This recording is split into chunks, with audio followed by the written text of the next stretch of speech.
Freetalk.fm's live feed, and you can listen to a bunch of our original shows on demand. Long distance fees may apply. Just dial 712-770-8447 and choose from the menu. 712-770-8447.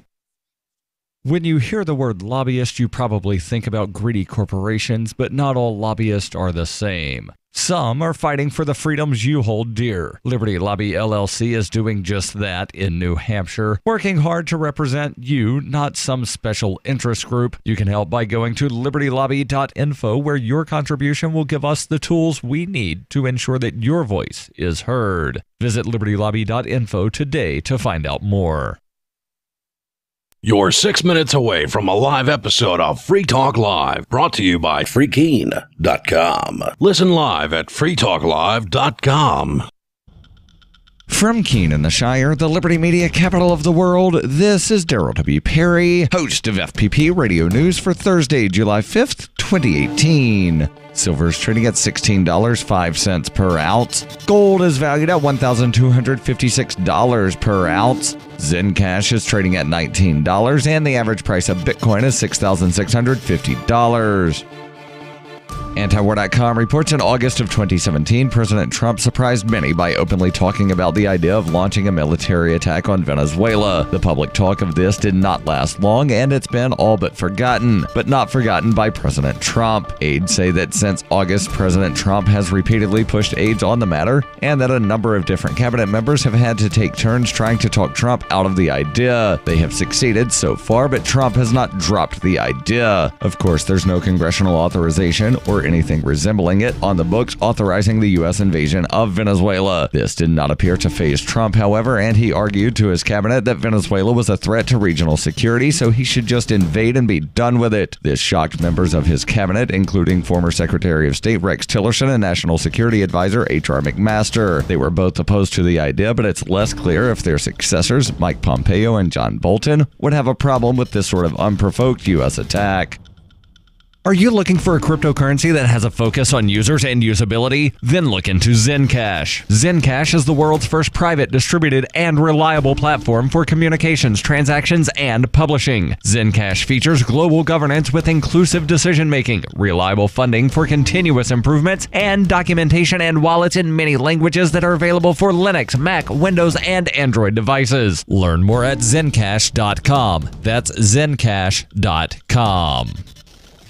UPI reports a woman was arrested Wednesday after she climbed the Statue of Liberty to protest the Trump administration's immigration policies, according to officials. Therese Patricia Okomo was part of a previous protest at the base of the Statue of Liberty, where several activists from the New York City-based Rise and Resist, an anti-Trump group, held a banner that said, "Abolish ICE," referring to the Immigration and Custom Enforcement Agency. After several people were arrested in that demonstration, Okomo walked to another part of the statue base and refused to move until all the migrant children are released, according to a New York City Police Department official. NYPD officer Brian Clacken said in a news conference she just kind of mentioned the children in Texas. Several officers tried to persuade her to come down from the statue. Clacken said it took about 3 hours to convince her to get down, and she apologized to officers for having to arrest her. She faces charges of interfering with national park regulations, trespassing, and disorderly conduct. After Okomo's arrest, Rise and Resist distanced itself from her actions. They issued a statement saying the person who climbed the Statue of Liberty was one of 40 participants in our planned banner action, but her decision to climb the statue was made independently of the group without consulting any other members of the group. We understand and share her desire to see the immediate release of children from detention and reunion with their parents. We hope that her legal representation will arrange for her release under her own recognizance. The Trump administration has received criticism in recent weeks for its zero-tolerance policy at the U.S.-Mexico border, which involved prosecuting all immigrants who entered the country illegally and, in some cases, separating children from their parents as the case gets moved through federal courts. In response to that criticism, President Donald Trump signed an executive order on June 20th to end the family separating policy, but some families have yet to be reunited.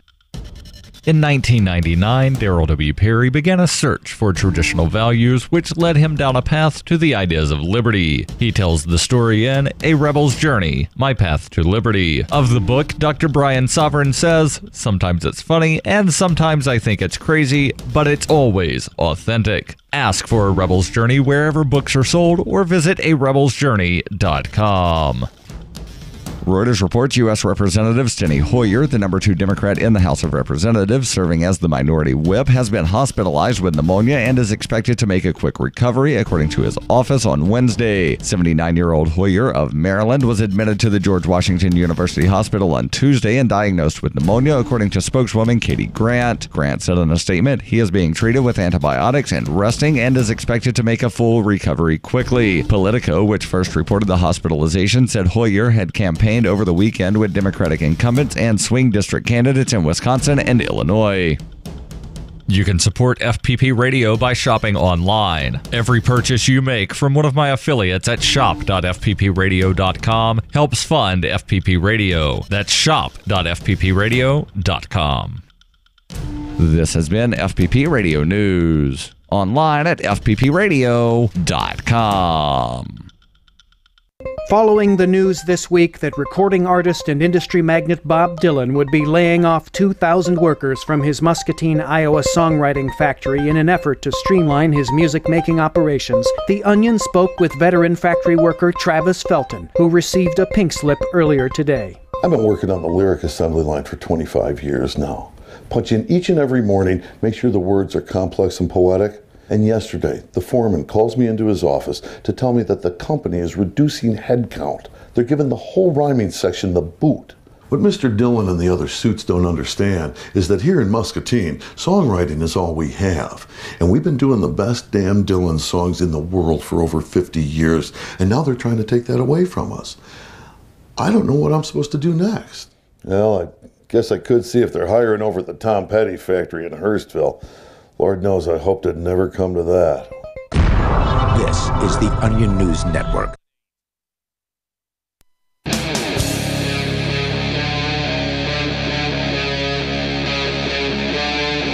Free Talk Live. This is Free Talk Live. We'll give you the toll-free call-in line here momentarily where you can call in to join us. The us in studio tonight is Daryl. And Heather. And Chris. And there still seems to be some kind of beeping coming on that ISDN. So board op, if you're listening there, try to reset that. We're going to use the Comrex.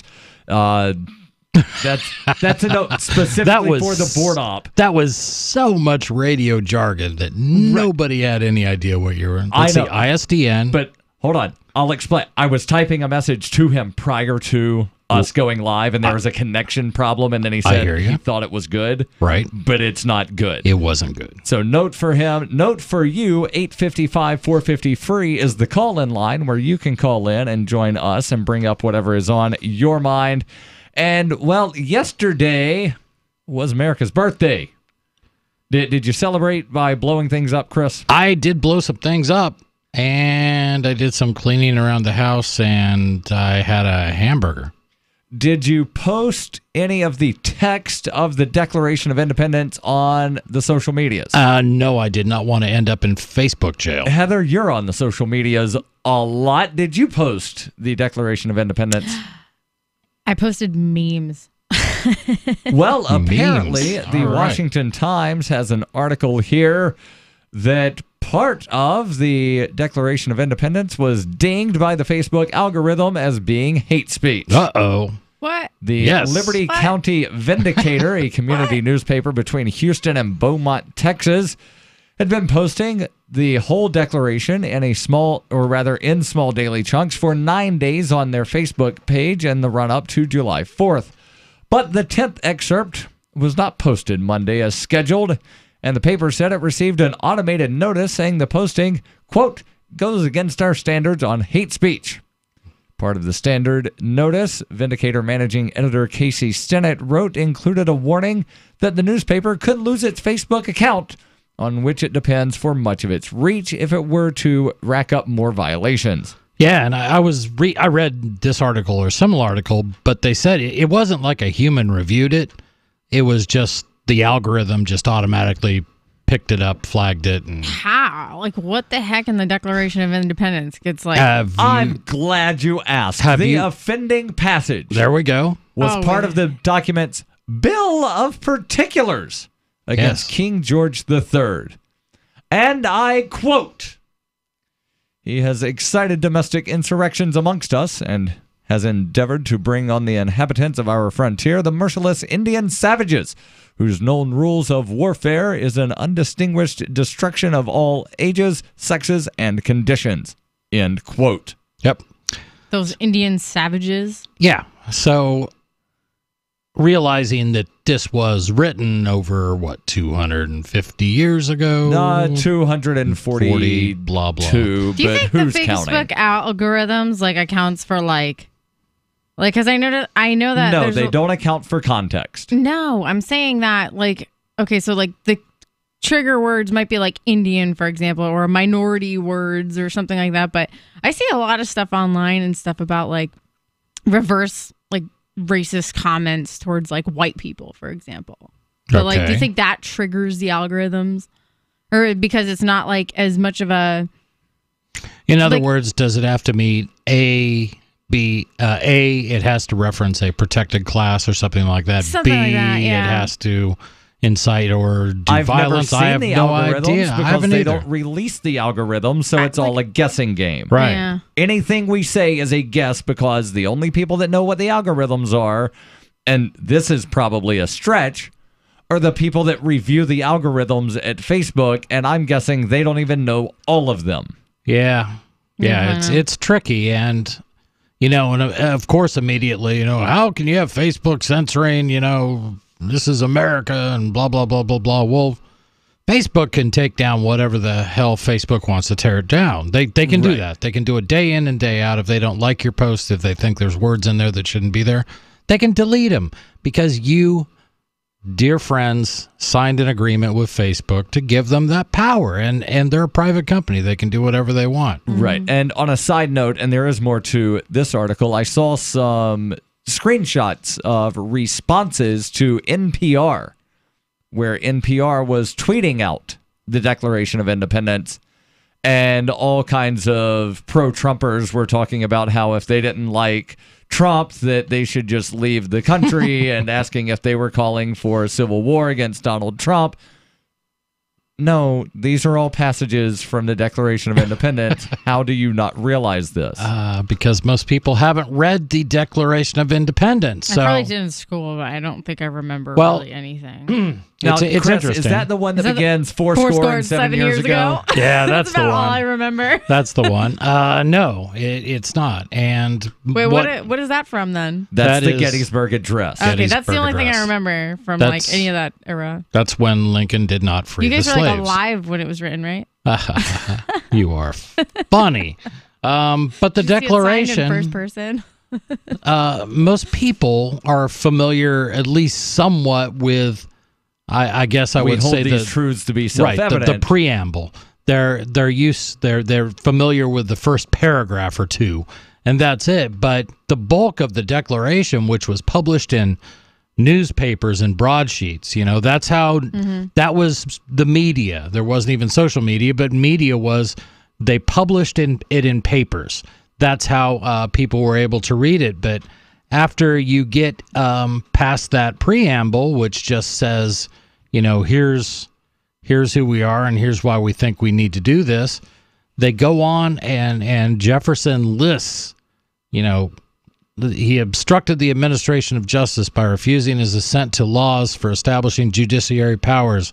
He made judges dependent on his will alone for the tenure of their offices and the amount of payment of their salaries. It lists item upon item of things that they did not agree with, that they felt were contrary to liberty, and they said it. They said it, and I can't remember what the final line is. I'm digging around here, but Well, you find that we mutually pledge to each other our lives, our fortunes, and our sacred honor. And right. as a result of signing this thing, a number of them were killed. A lot of them, their property was taken by the British. One of the famous quotes, "If this be treason, let's make the most of it." Yeah. I like that. Yeah. Continuing on with the article here, Mr. Stinnett, again, that's the guy from the Liberty County Vindicator. He dryly replied in an online article about the ding from Facebook. Perhaps had Thomas Jefferson written, quote, Native Americans at a challenging stage of cultural development. That would have been better. Unfortunately, Jefferson, like most British colonists of his day, did not hold an entirely friendly view of the Native Americans. He noted that the newspaper wanted a means of contacting Facebook for an explanation or an opportunity to appeal the post removal, but it does not appear the folks at Facebook want anyone contacting them, or at least, if they do, they don't make it easy. Within a day, Facebook had paid heed, allowing the posting and sending the Vindicator an apology. Quote, it looks like we made a mistake and removed something you posted on Facebook that did not go against our community standards. We want to apologize and let you know we've restored your content and removed any blocks on your account related to an incorrect action. Reason Magazine pointed out how Facebook's actions were silly, but also the inevitable logic of massive social media sites trying to police millions of messages, right. A task that cannot be done by humans. Yeah, and it's interesting. If they published this in order, correct? Yes. So, and I think of our warfare welfare state. This would have been stated before the one referring to the Indians. Mm-hmm. He is at this time transporting large armies of foreign mercenaries to complete the works of death, desolation, and tyranny already begun with circumstances of cruelty and perfidy scarcely paralleled in the most barbarous ages and totally unworthy the head of a civilized nation. That makes it through. Your calls is that like and your pirate voice? Arr. Your Arr. calls and thoughts welcome. 855-450 free. That's 855-450-3733. What are your thoughts on Facebook algorithms blocking the Declaration of Independence on America Day? What's more profitable, running your business or doing bookkeeping? Doing your business, of course, but you want to keep your books so that you can maximize your tax savings, right? What if I told you that there's a person that's a bookkeeper, accountant, and law school graduate that's also a hardcore libertarian? My name is Melanie Johnson, and I hate the state. I will aggressively help you to minimize your tax exposure and maximize profits, all while staying within the law. Melanie's your best choice for your taxes and bookkeeping needs. Go to tax.freetalklive.com and check out our website, tax.freetalklive.com. The Bitcoin.com wallet is a simple and powerful full-featured wallet that allows you to send and receive Bitcoin, BTC, and Bitcoin Cash, BCH, with anyone, anywhere in the world. It supports both single and multi-signature wallets and is available in multiple languages. The Bitcoin.com wallet is available on Windows, Linux, Mac, Android, and iOS devices. Use the Bitcoin.com wallet to buy, send, store, and receive both Bitcoin, BTC, and Bitcoin Cash, BCH. Learn more at wallet.bitcoin.com. That's wallet.bitcoin.com. Imagine this is you. You're working late when you get an alert on your smartphone. Your motion-activated Blink security camera picked up something at home. You pop open your Blink app and see the silhouette of a man peering through your kitchen window. The job of a home security system is to help stop crime. Get 3 Blink cams for way less than the other guys, plus an extra 15% off. Visit blinkprotect.com/FTL, like Free Talk Live. Blinkprotect.com/FTL to save 15%.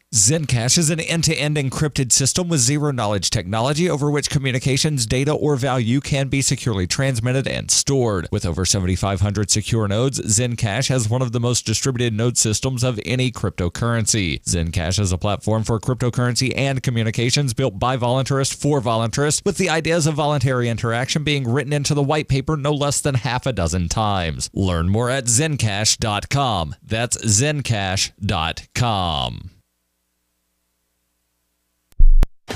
Free Talk Live. But is God against audio CDs or MP3s?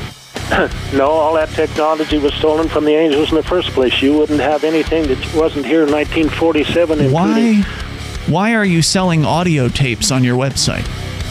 There's only one there, which is Angels Over Pendleton, shows I see several audio of tapes the angel that we communicated with. No, you can't put video on it. You can't put video on an audio tape. I'm looking at your website here. There's a page where you've got audio tapes for sale for $6, $6.25 each. And I bought both Nazareth and REO Speedwagon on audio tape. On audio tape, yeah. But that was back in the 80s. Yeah. I mean, if you're getting the word, if you're trying to get the word out about, what you believe is going to happen in the future, maybe you should put it on CD and at least move into the 1990s as opposed to 1985. Free Talk Live, 7 nights a week from 7 to 10 Eastern, live on the Liberty Radio Network at LRN.FM. Did you know you can watch Free Talk Live during our live show 7 days a week from 7 to 10 p.m. Eastern via our studio cams at cam.freetalklive.com? Plus, you can chat with other listeners while you watch, all totally free. Now that our live video stream is hosted by YouTube, our video archives will be online even faster. So be sure to subscribe to our YouTube channel. Listen, watch, and chat all free at cam.freetalklive.com. That's cam.freetalklive.com.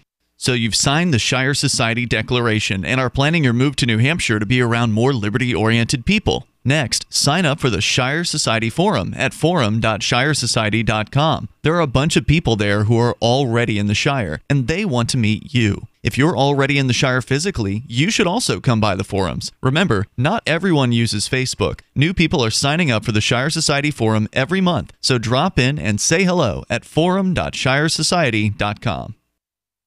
Join the LRN.FM Discord for live chat 24/7 at discord.lrn.fm. That's discord.lrn.fm.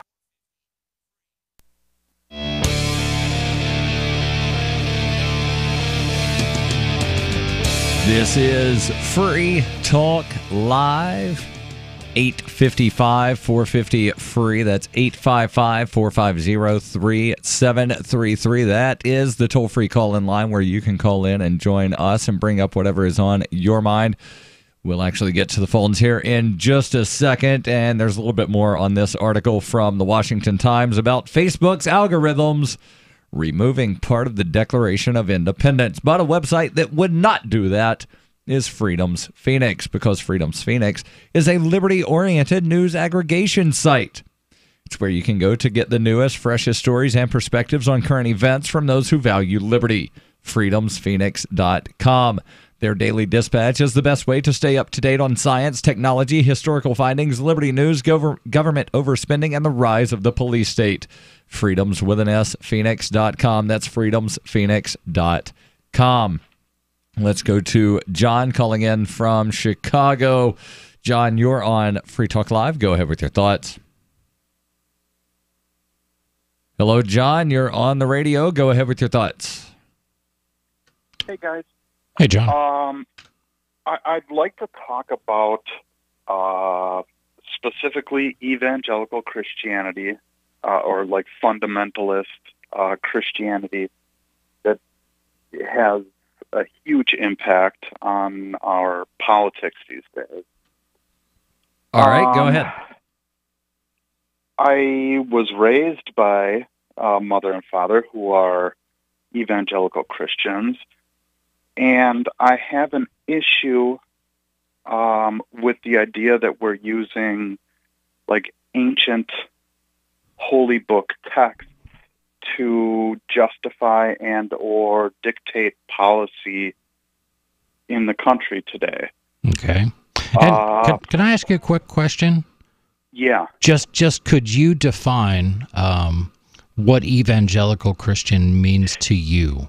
Because everybody may have their own idea of what that might be. Yeah. It's the literal interpretation of the Bible, of specific areas of the Bible. Okay, so like Leviticus? Yes, and or whatever kind of fits the bill of the day, it appears. Right, so one thing that I find rather interesting, and Chris, I'm glad you brought up Leviticus, is because a lot of times the people kind of like the Westboro Baptist Church, they'll use Leviticus as a reason to hate gay people. Right. But yet I've never seen the Westboro Baptist Church protest Red Lobster. Right. I've never seen them protest a tattoo Shellfish. parlor. Right. I've never Scarring seen one's them body. protest big farms that grow multiple things in the same in the same field. Right. Right. It is within several verses. It is an executable offense. And polyester and cotton blend. Yes, exactly. Oh my God! Now that is a fashion crime, from what my gay friends tell me.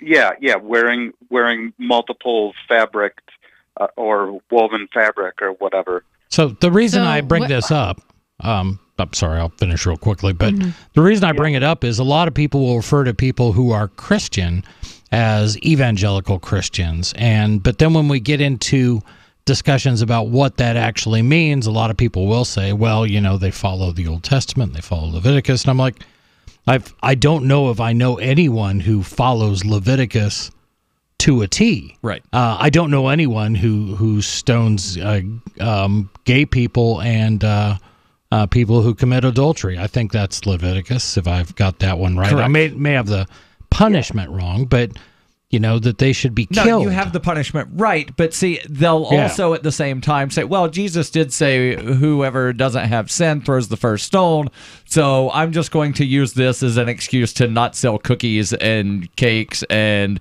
if for some reason I become a brain surgeon, I won't do surgery. Right. So, I'm sorry, Heather, I interrupted you. Oh, no, I was asking him, like, in regards to his initial question about the Bible influencing politics. To what degree do you think it's influencing politics? And it is huge. It is huge. Like, is there something in particular that, like, comes to mind? Yeah. A gentleman by the name of Christopher Stroop, Stroop, on Twitter and Facebook and so on, discusses, they call it exvangelical. What does that mean? Evangelical Christian. Okay. It is, and again, evangelicalism doesn't necessarily mean that you specifically follow a particular group of Old Testament plus New Testament text. It simply means that you subscribe to kind of the tribalism that is like right-wing Christian, and there's also a term called civil religion, where you almost worship, like, the American flag and the military. Yeah. The idea is that from what I read and from what I experience and from what I experience with my own parents, and is that there is no, it's almost like just a cult. Well, where there is no... Yeah.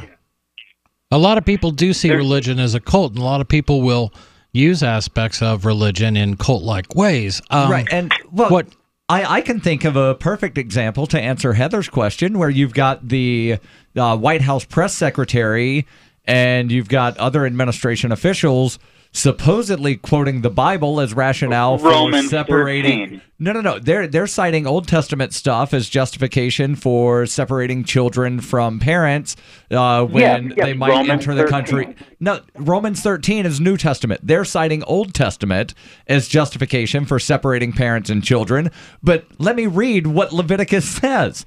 From the New International Version, the foreigners residing among you must be treated as your native born. Love them as yourself, for you were foreigners in Egypt. Yeah, and what it strikes, I'm going to cut through, here's the bottom line for me. People throughout history have used religion as a tool to help enslave other people. Yes, they will use it as a way to scare people that, my God, God says that you must do this, and by my understanding of it, that means you follow me and you pay me taxes. That's it. I don't know if I could even segment that into a particular religious group. It's just, in my mind, a people, and we'll speak of Christianity, people that are not behaving Christian by using the Word of God or the Old or New Testament to benefit themselves. They're politicians. What we're talking about tyrants who hide behind a religion as justification for their tyranny. Yeah, that's really what we're talking about here. There's plenty of, good churches and good Christians out there that I think it's wrong to, blanket judge them as like some cult. Right, that's why I said all religion is a cult. We're talking about tyrants hiding behind religion to justify their tyranny. John, thank you for the call. Yeah. Your calls and thoughts, welcome. 855-450-FREE. That's 855-450-3733. Bring up whatever is on your mind. This is Free Talk Live. Want revenge on the common housefly? Well, after 10,000 years, someone has finally come up with a better way. The Bug Assault, a miniaturized shotgun, which utilizes ordinary table salt as ammunition. Non-toxic and no batteries required. So much fun, you'll forget you have a wife and kids. $39.95 and free economy shipping. Use discount code GCN and get an extra 10% off your purchase at bugassault.com. Fire your fly swatter. Get your Bug Assault today. Hunters, anglers, campers, and survivalists. Get back to nature. Expand your horizons with the highest quality, most versatile, unique slingshots and sling bows on the market at slingbow.com. Slingbow products are compact and models start from just $17.98. They're perfect for your bug out bag or storing in your vehicle. Give yourself and your loved ones the excitement and tradition of Slingbow, a new frontier in archery and truly modern twist on this primitive survival tool. Feel the thrill only at slingbow.com. Is spreading the message of liberty, cryptocurrency, and peace around the globe worth $2 per month to you? As you may already know, in addition to our internet feed, LRN.FM broadcasts on free-to-air satellite across North and Central America, as well as Sub-Saharan Africa. And we've been available on satellite for free 24/7 since 2010. The LRN.FM free-to-air satellite signal is reaching some of the most oppressive regimes in the world, and there's no doubt our ideas are making an impact. You can learn more about the channel's impact by watching the 3-minute video at fund.lrn.fm. If you'd like to help free minds globally with our ideas of liberty, cryptocurrency, and peace, you can donate as little as $2 per month via fund.lrn.fm. You can help us continue and expand our satellite broadcast to multiple continents. Visit fund.lrn.fm today, and thank you for your help. Don't forget to share the link on social media. That's fund.lrn.fm. The new 4th edition of Healing Our World, The Compassion of Libertarianism will take your understanding of liberty to a deeper level and has over 1,300 updated references, new cartoons, and a foreword by Dr. Ron Paul. With discounts for multiple book purchases, the 4th edition of Healing Our World is a great gift for the liberals, pragmatists, environmentalists, and Christians in your life who think libertarianism is cold-hearted. Get yours today at healing.freetalklive.com and use promo code FTL for a $5 discount. Did you know we've taken our LRN.FM telephone listen line to a new level with the LRN.FM audio on-demand line? Now you can call 712-770-8447 anytime and listen to LRN.FM's live feed. And you can listen to a bunch of our original shows on demand. Long-distance fees may apply. Just dial 712-770-8447 and choose from the menu. 712-770-8447. I've been told no in many different ways. I give you an order and you're going to obey it. George, you can go this way. You can't do that and you have to leave here. You cannot bring signs into the rally. Walk with me. Well, I'm comfortable here, actually. Whoa, Hey, who do you think you are? Excuse me. There is no video and audio allowed in this office. No, I have work today. This is... You ain't gonna make it. Wait on account. Now. Wait a minute. Whoa! Hey! Oh my God! Unbelievable! Why are you running from me? Because you scared me. What am I being detained for? You're being served. What is this? You're being served. What is this?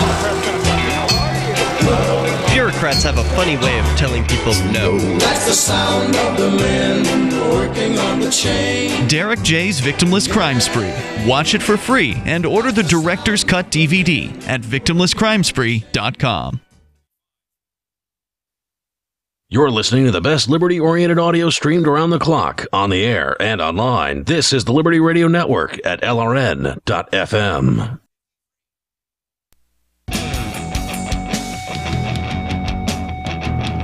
This is Free Talk Live.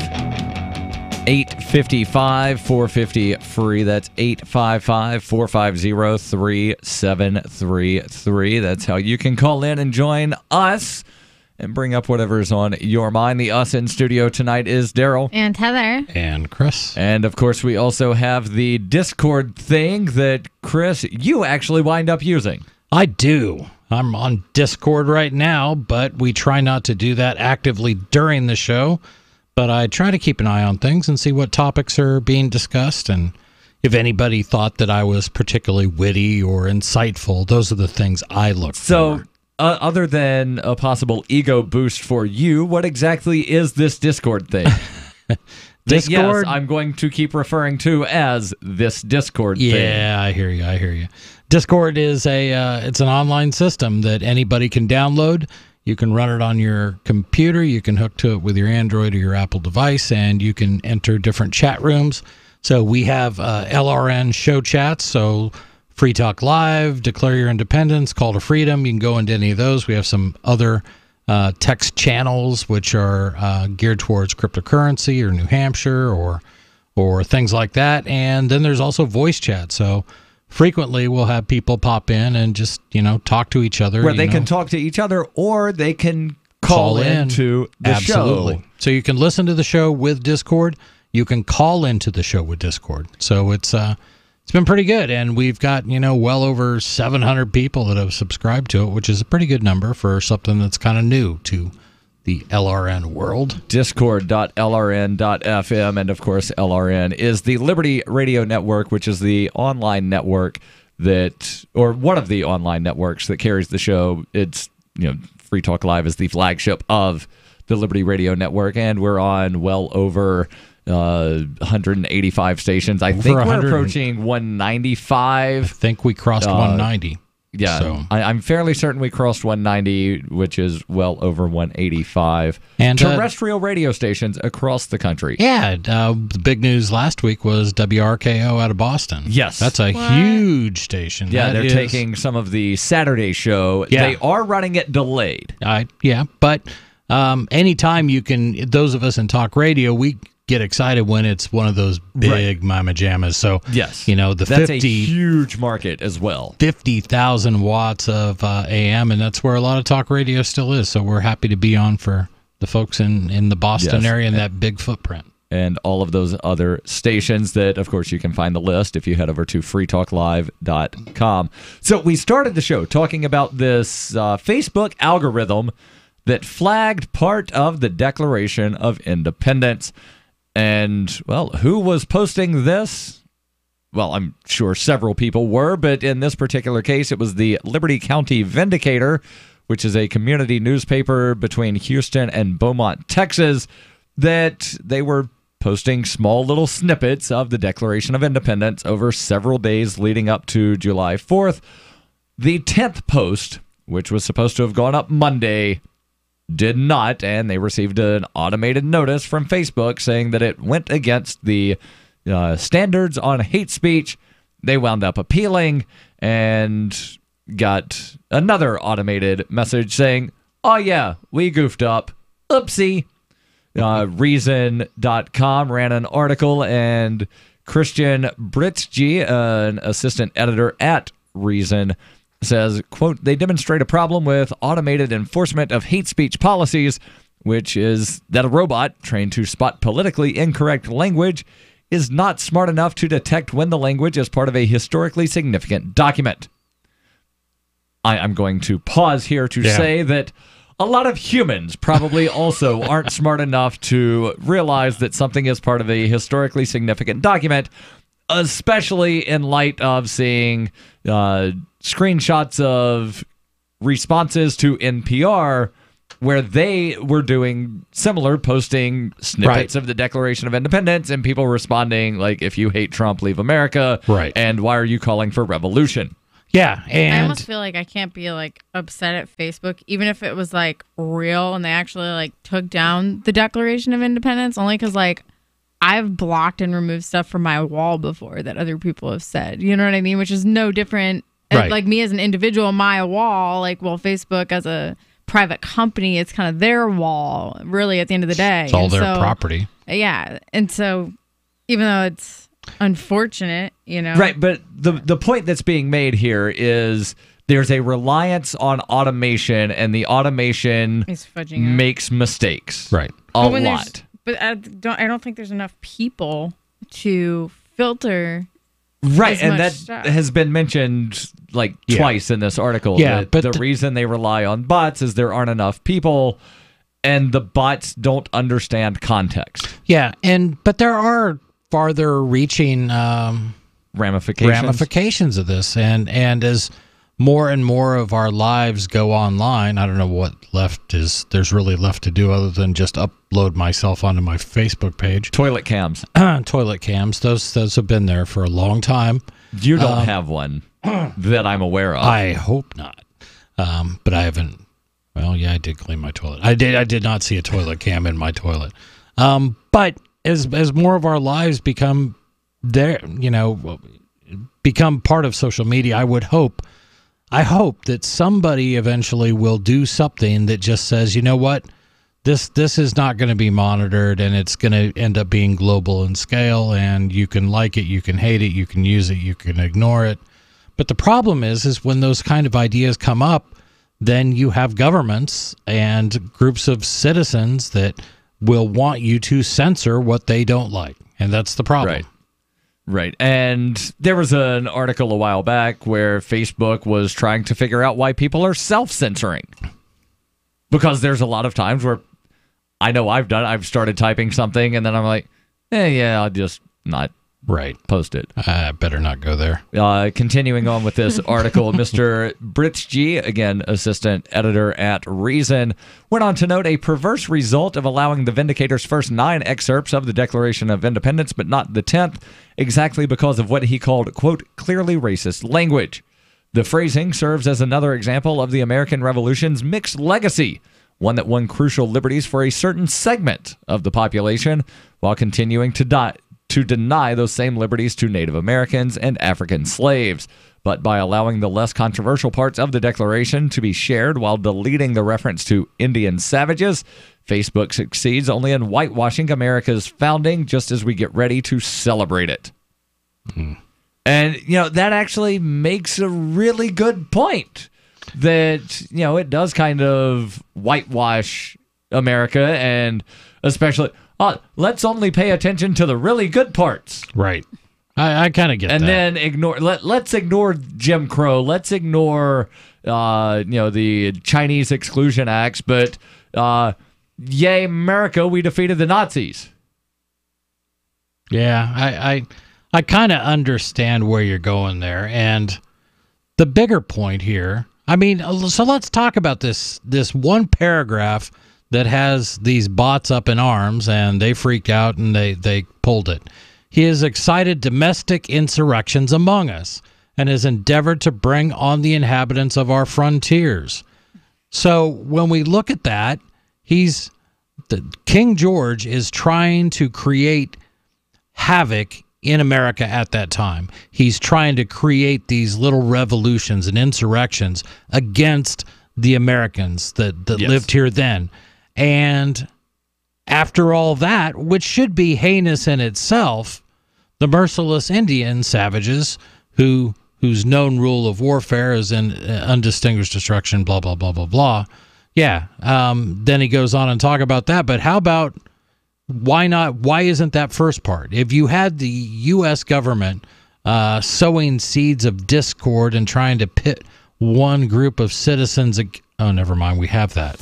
Yeah. I'm sorry. Never mind. I was going to say that if your government is trying to pit one group of people against each other every single day, that would not be a positive thing, and we should list that as a reason why we have grievances. Yes. Your calls and thoughts welcome.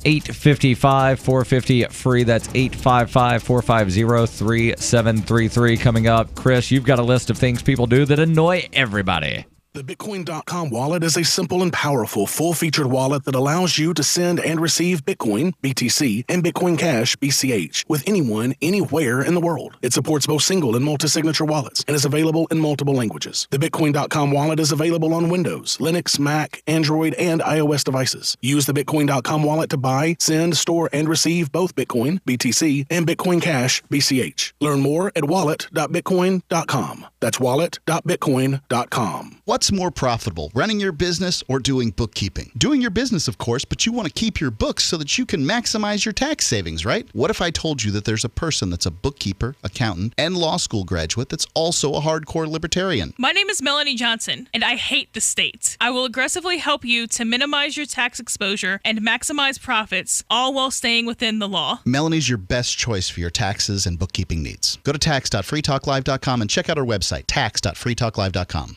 Stocks and options trading involves financial risk and is not suitable for all investors. Fire your stockbroker and hire yourself. I'm Scott Bauer, and I've been a professional trader for over 25 years.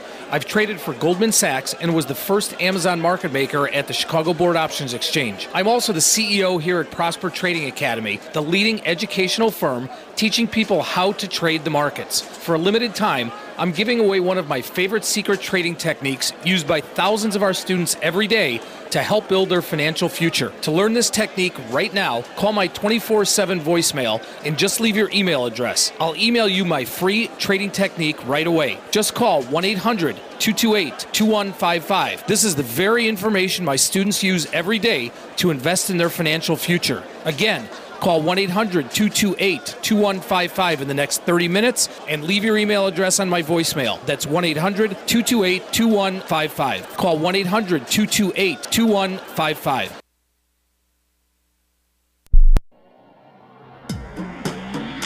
Free Press Publications is an independent, alternative media and publishing company founded in June 2009 with the mission of ensuring a free press for the freedom movement and is committed to spreading the message of peace, freedom, love, and liberty. FPP also gives new authors an avenue for publishing freedom-oriented material.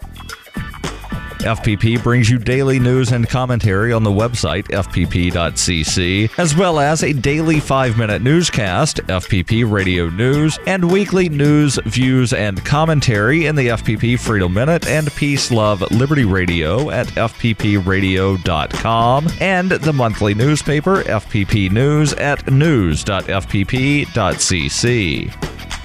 Find FPP online at fpp.cc. That's fpp.cc, as in Creative Commons. If you want to know the latest about Free Talk Live before we go on the air, all you need to decide is how you want it delivered. It's your choice. Visit news.freetalklive.com. You can get emailed announcements and participate in contests via our email updates list. Plus, we have a Twitter account that you can follow and a Facebook page where you can become a fan. So visit news.freetalklive.com to get news about Free Talk Live as soon as it's announced and the way you want it delivered at news.freetalklive.com. That's news.freetalklive.com. Cell 411 is a free app for Android and iOS that replaces government-controlled 911. Cell 411 allows you to preset a group of friends or private organizations to show up at any emergency. Cell 411 is a nightmare for the state because it proves their so-called services aren't needed. Cell 411 has had thousands of installs, and of course it's covered by the BIPCOT no government license. Cell 411 because your friends won't shoot you when you're in trouble. Without the government, who would build the emergency services? You and Cell 411. Get it today at getcell411.com. Do you love Twitter? Make sure you favorite the LRN.FM Twitter account so you can receive our tweets at twitter.lrn.fm. That's twitter.lrn.fm.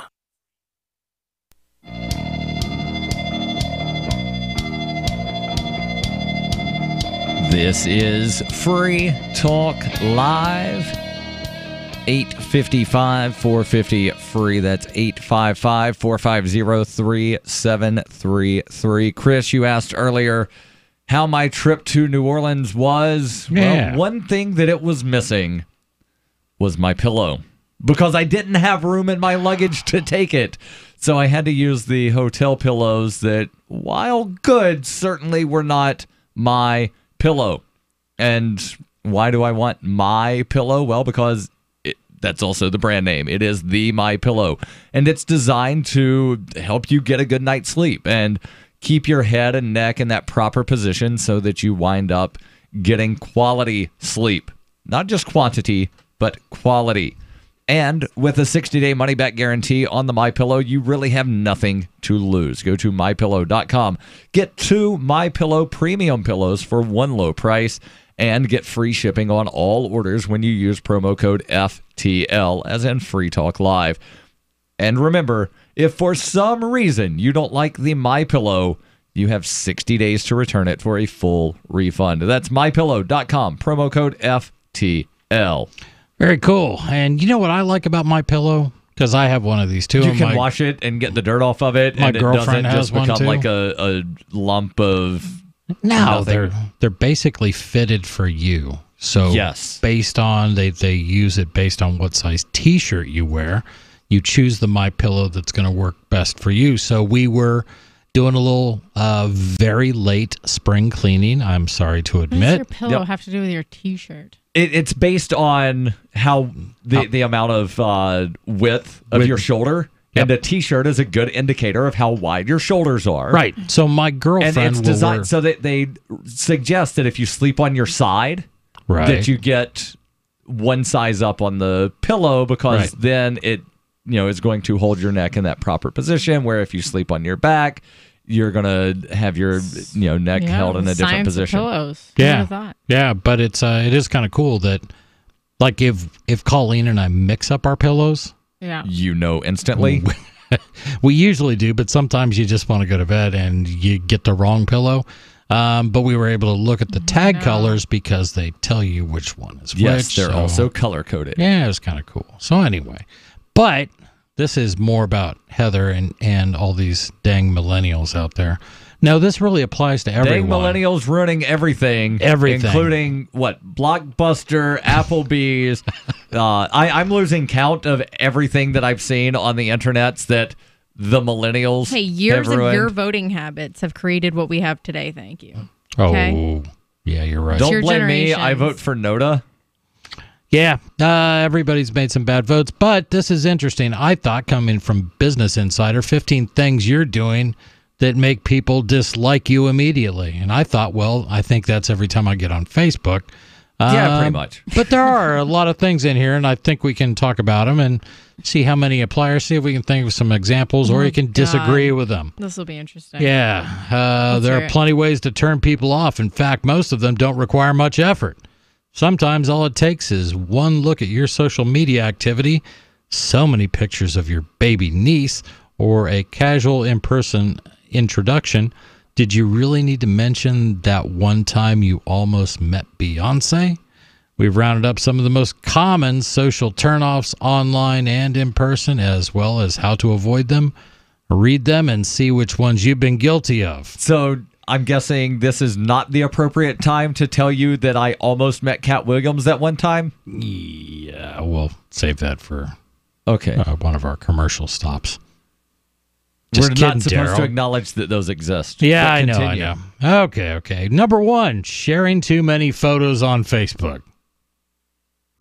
If What's you're the wrong with kind my of face? Hold on, that's what Instagram is for, because Instagram, while a wholly owned subsidiary of Facebook, is supposedly completely different. If you're the kind of person who shares snapshots of your honeymoon, cousin's graduation, and the dog dressed in a Halloween costume all in the same day, or the burrito you ate for lunch, you might want to stop. A 2013 study found that posting too many photos on Facebook can hurt your real-life relationships. This is because people, other than very close friends and relatives, don't seem to relate well to those who constantly share photos of themselves, lead study author David Houghton of Birmingham Business School said in a release. Specifically, friends don't like it when you've got too many photos of family, and relatives don't like it when you got too many photos of friends. Ben Marder of the University of Edinburgh also working on the study and warned, quote, "Be cautious when sharing things and think how it will be perceived by others who might see it. Although sharing is a great way to better relationships, it can also damage them." Well, sharing is caring. That kind of reminds me of like my mom as a kid being like, "Oh, you need to think before you speak," And now I co-host talk radio, and I spend 3 hours not thinking before I speak. Exactly. Isn't that great? Because we never know what's going to come out of our mouths here. I don't. So, Daryl, do you know how many Facebook friends or Twitter followers you have? Do you know any of those statistics off the top of your head? No. Do you know ballpark? I have a couple Twitter thousand. followers. I've got, I think, Couple like thousand. 3,200. That's good numbers. 3,200 on Facebook Twitter. friend, like I'm getting selective of who I add as a Facebook friend. Right. So what's but that? it's still way too high. I'm somewhere around like 1,800. 1,800. You? Yeah, right around like 2,000. 2,000. Yeah. Because she's a girl. And there are some people, and I'm not saying that Heather is one of them, but there are some people that they will just add anybody where they have more than like 5 mutual friends. Oh, no, I don't. That's why most of them are followers, not friends. Because you know where like so-and-so follows you? Yep. It gives you a little notification. So on Twitter, I haven't really been active on Twitter for a long time, but I got a little over a couple hundred followers on there, people that actually follow and supposedly listen to me. In a 2008 study, Michigan State University researchers asked college students to look at fictional Facebook profiles and decide how much they liked the profile's owners. Results showed that the sweet spot for likability was about 300 friends. Likability ratings were lowest when a profile owner only had about 100 friends, and almost as low when they had more than 300 friends. So the point here is having too many or too few Facebook friends can turn people off.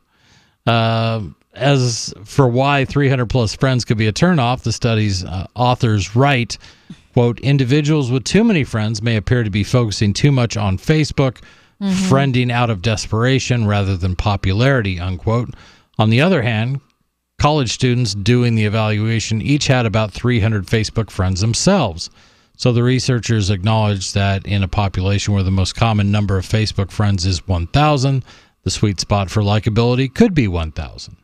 That's about how many I have.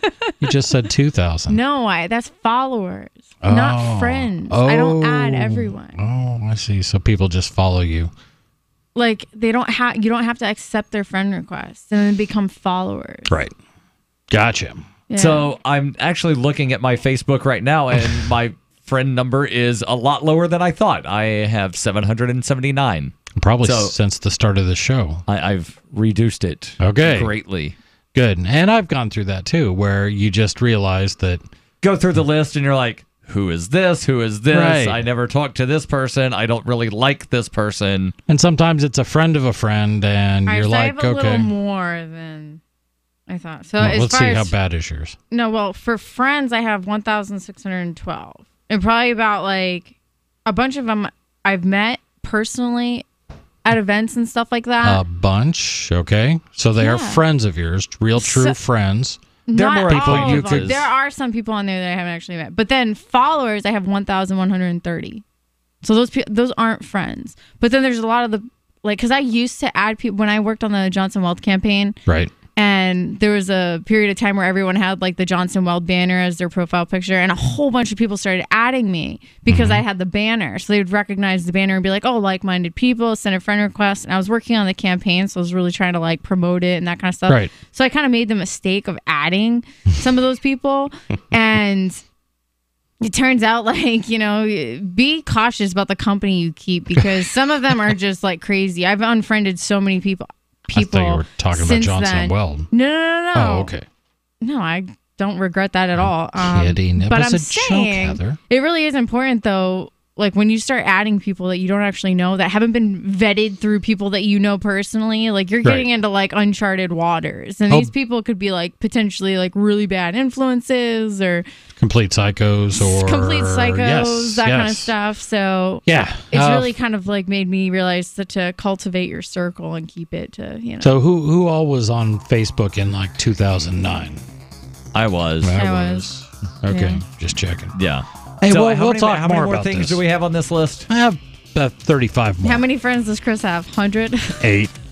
Chris has like 5 real friends, 5 real and friends. all of them are on Facebook. Exactly. Your That's calls funny. and thoughts welcome. 855-450-FREE. That's 855-450-3733. This is Free Talk Live.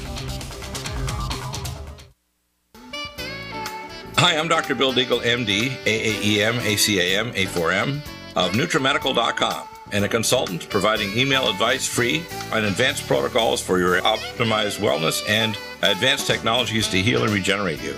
You can contact us at NutriMedical.com, that's NutriMedical.com, or 888-212-8871. You get free email starter protocols of our top medical-grade nutraceuticals, initial testing, and recommendations for your own primary doctor to do, as well as recommendations to give you an idea of a consultation and a full protocol to try to help you regenerate your tissues, heal naturally without the use of toxic polypharmacy. I can send test kits to you as well anywhere in the world and provide you recommendations to referral of specialty clinics worldwide. So contact me, Dr. Bill Deagle, at NutriMedical.com.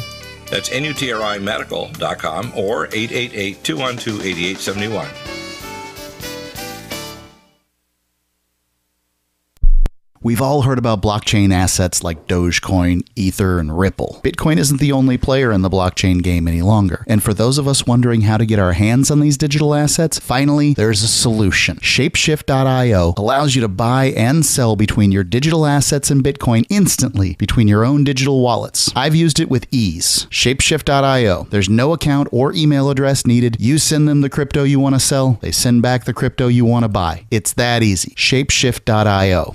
Some of you asked, and now we've delivered. LRN.FM's live Keene, New Hampshire studio shows are now streamed in HD on Twitch. Visit our channel at twitch.lrn.fm and give it a follow. If you have Amazon Prime, you get one free subscription on Twitch. If you use it on our channel, Twitch will give LRN.FM a monthly piece of your Prime subscription cost. So please watch, follow, share, and subscribe to twitch.lrn.fm. That's twitch.lrn.fm. You're listening to the live edition of Free Talk Live. Hour number 2 is next after the news here on the Liberty Radio Network at LRN.FM. From Keene in the Shire, the Liberty Media capital of the world, this is Daryl W. Perry, host of FPP Radio News for Thursday, July 5th, 2018. Silver is trading at $16.05 per ounce. Gold is valued at $1,256 per ounce. Zencash is trading at $19, and the average price of Bitcoin is $6,650. Antiwar.com reports in August of 2017, President Trump surprised many by openly talking about the idea of launching a military attack on Venezuela. The public talk of this did not last long, and it's been all but forgotten, but not forgotten by President Trump. Aides say that since August, President Trump has repeatedly pushed aides on the matter, and that a number of different cabinet members have had to take turns trying to talk Trump out of the idea. They have succeeded so far, but Trump has not dropped the idea. Of course, there's no congressional authorization or anything resembling it on the books authorizing the U.S. invasion of Venezuela. This did not appear to faze Trump, however, and he argued to his cabinet that Venezuela was a threat to regional security, so he should just invade and be done with it. This shocked members of his cabinet, including former Secretary of State Rex Tillerson and National Security Advisor H.R. McMaster. They were both opposed to the idea, but it's less clear if their successors, Mike Pompeo and John Bolton, would have a problem with this sort of unprovoked U.S. attack. Are you looking for a cryptocurrency that has a focus on users and usability? Then look into Zencash. Zencash is the world's first private, distributed, and reliable platform for communications, transactions, and publishing. Zencash features global governance with inclusive decision-making, reliable funding for continuous improvements, and documentation and wallets in many languages that are available for Linux, Mac, Windows, and Android devices. Learn more at Zencash.com. That's Zencash.com. UPI reports a woman was arrested Wednesday after she climbed the Statue of Liberty to protest the Trump administration's immigration policies, according to officials. Therese Patricia Okomo was part of a previous protest at the base of the Statue of Liberty, where several activists from the New York City-based Rise and Resist, an anti-Trump group, held a banner that said, "Abolish ICE," referring to the Immigration and Customs Enforcement Agency. After several people were arrested in that demonstration, Okomo walked to another part of the statue base and refused to move until all the migrant children are released, according to a New York City Police Department official. NYPD officer Brian Clacken said in a news conference she just kind of mentioned the children in Texas. Several officers tried to persuade her to come down from the statue. Clacken said it took about 3 hours to convince her to get down, and she apologized to officers for having to arrest her. She faces charges of interfering with national park regulations, trespassing, and disorderly conduct. After Okomo's arrest, Rise and Resist distanced itself from her actions. They issued a statement saying the person who climbed the Statue of Liberty was one of of 40 participants in our planned banner action, but her decision to climb the statue was made independently of the group without consulting any other members of the group. We understand and share her desire to see the immediate release of children from detention and reunion with their parents. We hope that her legal representation will arrange for her release under her own recognizance. The Trump administration has received criticism in recent weeks for its zero-tolerance policy at the U.S.-Mexico border, which involved prosecuting all immigrants who entered the country illegally and, in some cases, separating children from their parents as the case gets moved through federal courts. In response to that criticism, President Donald Trump signed an executive order on June 20th to end the family separating policy, but some families have yet to be reunited. In 1999, Darryl W. Perry began a search for traditional values, which led him down a path to the ideas of liberty. He tells the story in A Rebel's Journey, My Path to Liberty. Of the book, Dr. Brian Sovereign says, "Sometimes it's funny, and sometimes I think it's crazy, but it's always authentic." Ask for A Rebel's Journey wherever books are sold, or visit arebelsjourney.com.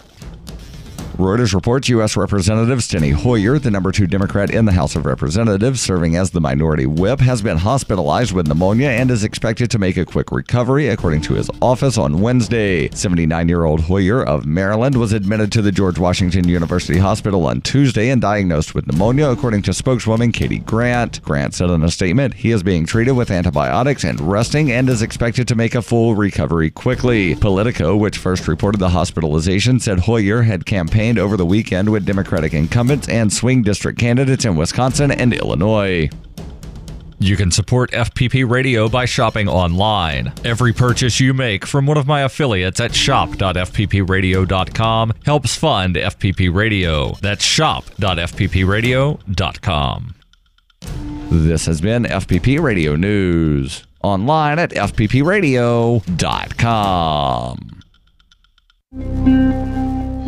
A report confirms that many Iraqis are still holding a petty grudge about the U.S. invasion. An advanced alien civilization discovers an uninhabitable planet, and a single woman has a Facebook profile picture with her sister. This is the Onion Week in Review. A groundbreaking study published Monday in the Journal of the American Medical Association confirmed that it is impossible to lose weight. No one has ever done it, and those who are trying should give up immediately. Researchers said that findings conclusively prove that shedding excess weight has never happened, changing your physical appearance is impossible, and that all sorts of exercises, personal training regimens, and diets will never, ever work. Well, our test results conclusively prove that if you're going to the gym to lose weight, you will fail. You could work out every day and eat nothing, and you still wouldn't lose an ounce. Skinny people will stay skinny. Overweight people will be overweight. It's just how it is. In other news, an area man is outraged his private information is being collected by someone other than advertisers. And a crowd cheers as this 93-year-old fuck-up finally graduates from college. This is the Onion News Network.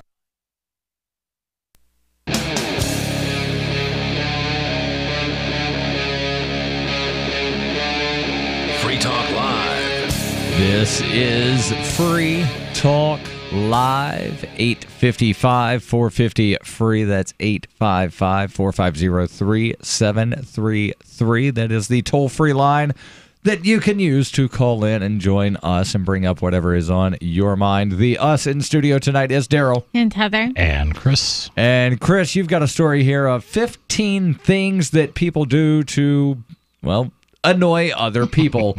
Some of them not intentional. Yeah, I'm guessing. I don't think anybody other than me seeks out every day on how they're going to annoy other people, but they are things that you may be doing on social media or may be doing in real life that do kind of turn people off. And we started this list in the last hour, but just go real quickly and give us the sort of summary of what these first couple were. So far, we've talked about sharing too many photos on Facebook. Yep. And people can get turned off if you have too few or too many Facebook friends. Right. So basically, you need to somehow figure out exactly what baby bear number is. Because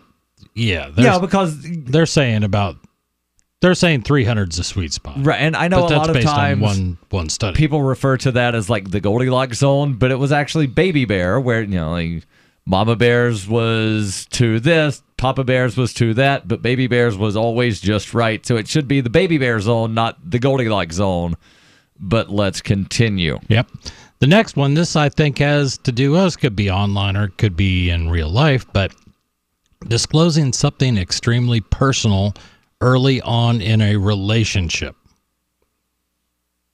All right. So like first date, talking about your traumatic breakup. But is this still about social media? It could be. This one could be real life, and these can go either way. But these are just things that may cause people to get turned off. If you were to tell something, and this is what the article says, in general, people like each other more after they've traded some confidences. Self-disclosure is one of the best ways to make friends as an adult, and I think we've all done that. You share something about you that you may not share with everyone, and that sort of establishes a bit of a connection. But if you share that too early, then that can kind of push people away, kind of turn them off. Psychologists say that disclosing something too intimate, say that your sister is having an extramarital affair while you're still getting to know someone, can make you seem insecure and decrease your likability.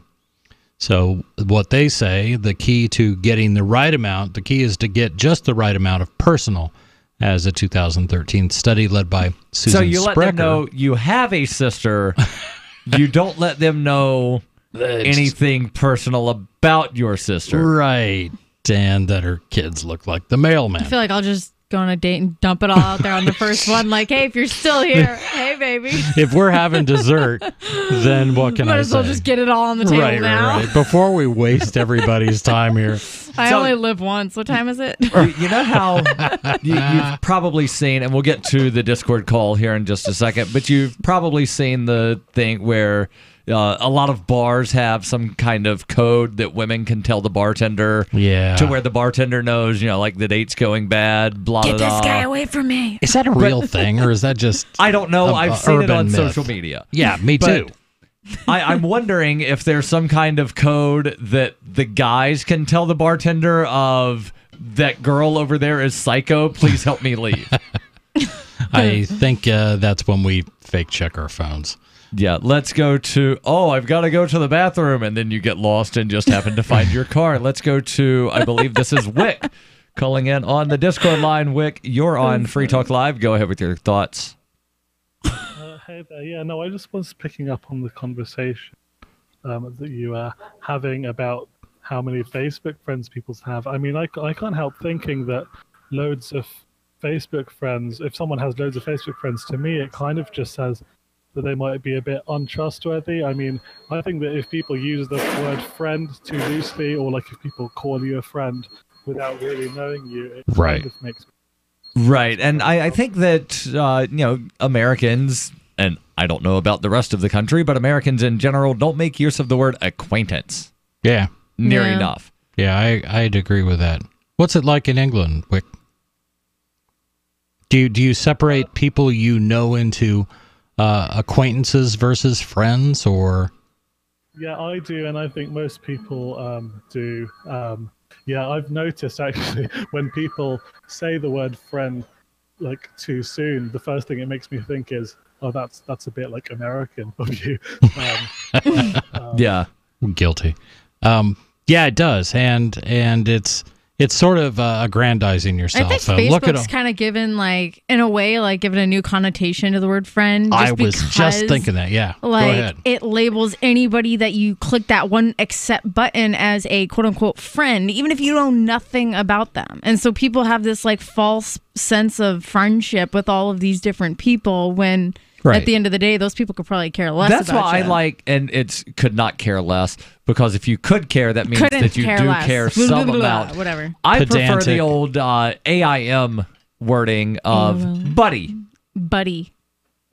I just your yellow buddy carded. list. I just yellow carded Daryl for being pedantic again. But again, hold on. It's not just me. If you listen to I know what you're saying. Holland Cook, that's one of his big pet peeves too. I've got so many pet peeves. I could start a peeve petting farm. I'm sitting with two of my Facebook friends right now in the flesh. Right, but I do consider you guys my friends. Are we your friend? Am I really your friend, Chris? No, but I'm going to tell you that to your face. You're my buddy. Yeah. I'm your buddy, Daryl. Thanks. How you doing buddy. there, buddy? My buddy and me. All right, but it is. Enough I think singing 80s Facebook commercials. I think Facebook has changed that, and it used to be, you had acquaintances, you had people you knew, and that's how you would introduce them.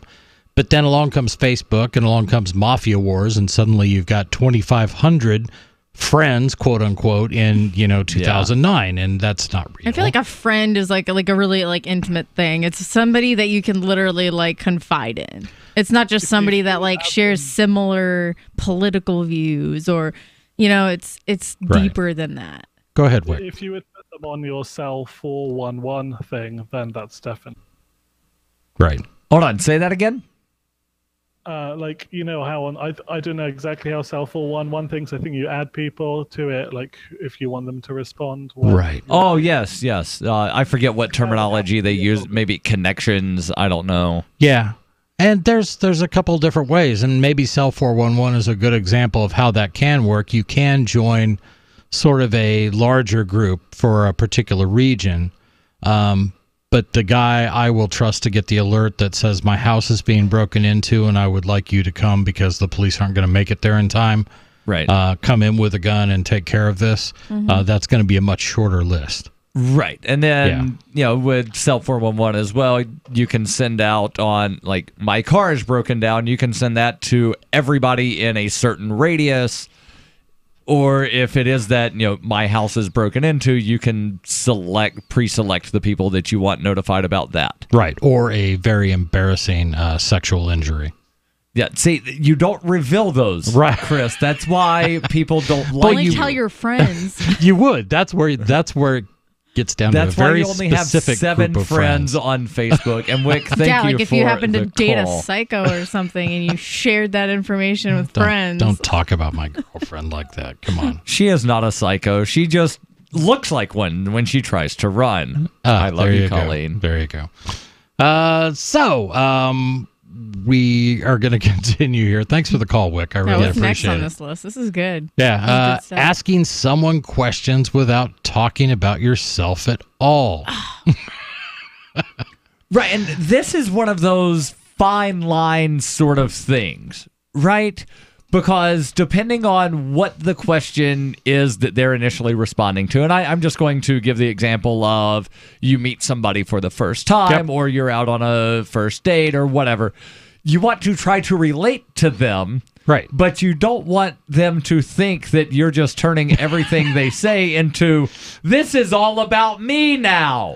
Right, and you do, and I think people probably overreact to that, overcompensate. I prefer to talk about what somebody else wants to talk about. I rather be a good listener. I feel like we have to be somewhat likable or we wouldn't be on the air. But I could also see it being like if I just sat there and like sort of listened and kept asking probing questions, at some point somebody's going to go, then you're interviewing them. Is he a stalker? Is this an interrogation? Your call.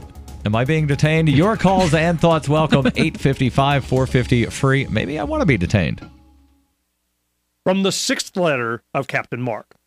A pirate's life is characterized by voluntary interactions. Unfortunately, the Crown presses everyone into involuntary servitude. Landlubbers believe slavery was abolished years ago, but the Crown still claims to own us when it crimps us into service against our will. Given sufficient ambition, it would gladly draft thousands of hapless victims to kill or be killed. It's simply slavery by another name. Landlubbers are routinely commanded to serve the so-called justice system in jury duty. But before you swell with civic pride, consider that how you feel is irrelevant to the Crown. You will appear as ordered or face punitive measures. The Crown insists that you participate in your own oppression. A jury summons provides pirates with a unique opportunity to obstruct injustices. A juror can vote not guilty, even if it's proven the law was violated. A juror can acquit for any reason at all, and not even a judge can reverse that verdict. Receiving a jury summons is basically winning the sedition lottery. But if you reveal that you know this during jury selection, you'll probably be dismissed. If the Crown foolishly crimps a pirate into jury duty, it behooves the pirate to conceal their intention to nullify unjust laws. If a master takes 100% of your labor, it's called slavery. But if they only take 50%, they call it taxation, a difference of degree, not of kind. Whether the Crown claims a fortune or a cent is irrelevant. Most of all, a slave owner desires contented slaves, meaning thoughtless ones that accept their bondage. These house slaves see no contradiction in being drafted in a war to end slavery or summoned to a jury to prosecute tax evasion. An ideal slave knows no higher call than the master's will. The Crown's highest ambition is that its slaves revere the authority that subjugates them. But the Crown does not own me. I will not surrender my time and treasure to the Crown's ambitions. Join the conversation at pirateswithoutborders.com. On Free Talk Live, we're bringing people to the ideas of liberty every day. From wrestling superstars like Glenn Jacobs. You guys really are having an impact, I believe. Like I said, a lot of where I am now is due to listening to Free Talk Live. You changed my mind on some very important issues years ago. To random people tuning in on the radio. I was kind of stuck in the left-right paradigm. I heard your show by chance on a Saturday night. From there, I went on, joined the Free State Project, and become an amplifier. So, I mean, that's really the reason why I amp is because I know that if it wasn't for you guys being on as many stations as you are, I never would have found the ideas of liberty. Your amp will directly change more lives by getting Free Talk Live in front of people looking for talk radio online and on the air. When you amp Free Talk Live, you get perks like access to the AMP-only Facebook group and AMP podcast. Visit amp.freetalklive.com. Here's a chance to do a little activism while you're cruising Facebook, Twitter, or Google+. Between the LOL cats, the recipes, the hot girls, and the inspirational sunrise memes, Free Talk Live's posts pass by your newsfeed. Like them, comment. It gives us more exposure. If you don't see our posts, click like at facebook.freetalklive.com and then hover over it to click Get Notifications. It's an easy way to spread the ideas of liberty a bit further. I know you're busy, but you can spare that 1/10 of a calorie it takes to click on something. Facebook.freetalklive.com. When you hear the word lobbyist, you probably think about greedy corporations, but not all lobbyists are the same. Some are fighting for the freedoms you hold dear. Liberty Lobby LLC is doing just that in New Hampshire, working hard to represent you, not some special interest group. You can help by going to libertylobby.info, where your contribution will give us the tools we need to ensure that your voice is heard. Visit libertylobby.info today to find out more. You can put the Liberty Radio Network on the air in your area. Visit broadcast.lrn.fm to learn how. Broadcast.lrn.fm.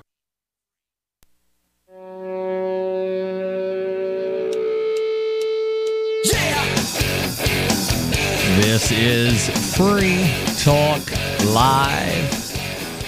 855-450-FREE. That's 855-450-3733. We're talking about things that people do to, well, hopefully not intentionally annoy you, but maybe it is. We've gone through, 3 or 4 of the things on the list. We'll get back to the list here in just a moment, but want to tell you about a website that hopefully doesn't intentionally annoy you or even unintentionally annoy you. Well, maybe it unintentionally annoys you because it doesn't have your favorite liberty-minded business listed on it. Talking about Liberty.menu. Liberty.menu is a tool for our community. At its core is a directory for events, businesses, digital content, and more. Listings can be rated and reviewed, kind of like on Yelp, but there's also a bit of a social networking aspect where you can connect and share with other users. Use of Liberty.menu is exclusively for individuals who reject the initiation of force and those who agree to abide by the ethics of the non-aggression principle. Put your voluntarist ideas into action at Liberty.menu and use code FTL to get a special Free Talk Live listener badge. That's Liberty.menu. We'll get back to the list here in just a second, but we go to the phones where we've got Matthew calling in from Louisiana, listening to us on the YouTubes. Matthew, you're on Free Talk Live with Daryl, Heather, and Chris. Go ahead with your thoughts. Hey, guys. So, real quickly, a couple of thoughts about what you've discussed about Friends so far. Yes. You probably don't want to share details about what your sister or sister-in-law is up to, because that's going to make you sound like a tattler, and nobody's going to take you into their confidence. Sure. And if you're sitting there asking a person a bunch of questions about their life and giving very few of your own, that's going to make you sound like a salesman trying to find a way of selling a product to somebody. And they're going to be like, maybe a nice guy, but I don't know that I want to tell this person that much more, or I'm going to wind up with a home dehumidifier. Yeah, So very likely. That was one of the things I thought about when I was listening to y'all talk about this. I went to, there's a fascinating website that's run by our tax money called by the Bureau of Labor Statistics. And I thought it would be interesting because there's another group of people who run a list of government employees per 10,000. So I figured, does that have an impact on your unemployment rate? So I went to take a look. And Louisiana's kind of high. We're not the highest in the nation, contrary to what some of the local conservatives down here believe.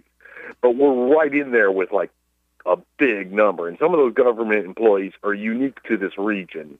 I doubt you have anything in New Hampshire such as flood fighting. Right. What was that website again? BLS.gov. Bureau of BLS.gov, and it's full of all kinds of fascinating information that you paid for, Daryl, whether you wanted to or not. And they've got it cross-tabbed by region and stuff like that. So in Louisiana, with 282 government employees per 10,000, we have a 4.6 unemployment rate by the E3 number. Okay? I mean, the U3 number. All right. So you look at New Hampshire, y'all are kicking it. Y'all have a 2.7. So that's number of employees per how many thousand?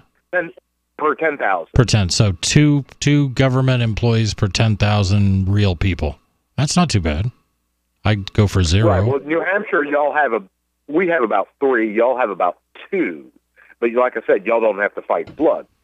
So I thought, okay, so a total of a lack of government employees would mean you would have a great unemployment rate, right? It would be low. It seems like so it. I went and looked at Michigan, which has got the lowest, and they have a 4.6, just like Louisiana. Now, one thing that right. Well, one thing that makes the New Hampshire unemployment number look lower than what it actually is the difficulty of getting and retaining unemployment compensation in New Hampshire. Yeah, that's a really good point. So I'm just going to share this anecdotally because I worked in local government. And the first step, if you want to go get assistance and you live in a New Hampshire town, I don't know how cities work, but towns are like less than 20,000 people. So my town's a couple thousand people. There actually is one town that has a higher population than Keene, so it's not based on population. Okay, it's based on charter. Something else. Okay. Yeah. But your first step to getting this is not to go down and fill out some forms, even though you'll have to fill out some forms. Your first step is to go down to the town offices and talk to the welfare officer for that town. And that means somebody who probably knows all the same people you know. You have to go talk to them directly. It's one person. And you've got to tell them, you've got to share your your financial information and everything and say what you need and so on and so on. And then, when you request, and you're going to have to request, I need $400 for rent. It's not just like a flat payment. I need $400 to make my rent. Then that is going to go in front of the selectmen to be signed. They have to sign it. But people that likely are going to see exactly what your situation is. Right. Which is a little different than like a big anonymous state organization. And then every week you have to, if you're getting the unemployment, every week you have to provide, here's a list of all the businesses that I applied for a job for last week. Here's the job I applied for. Here's who I spoke with. Here's what they said. And then you have to keep doing that every week. And if you don't provide enough places and enough different places, they will deny your unemployment for the week. Yeah.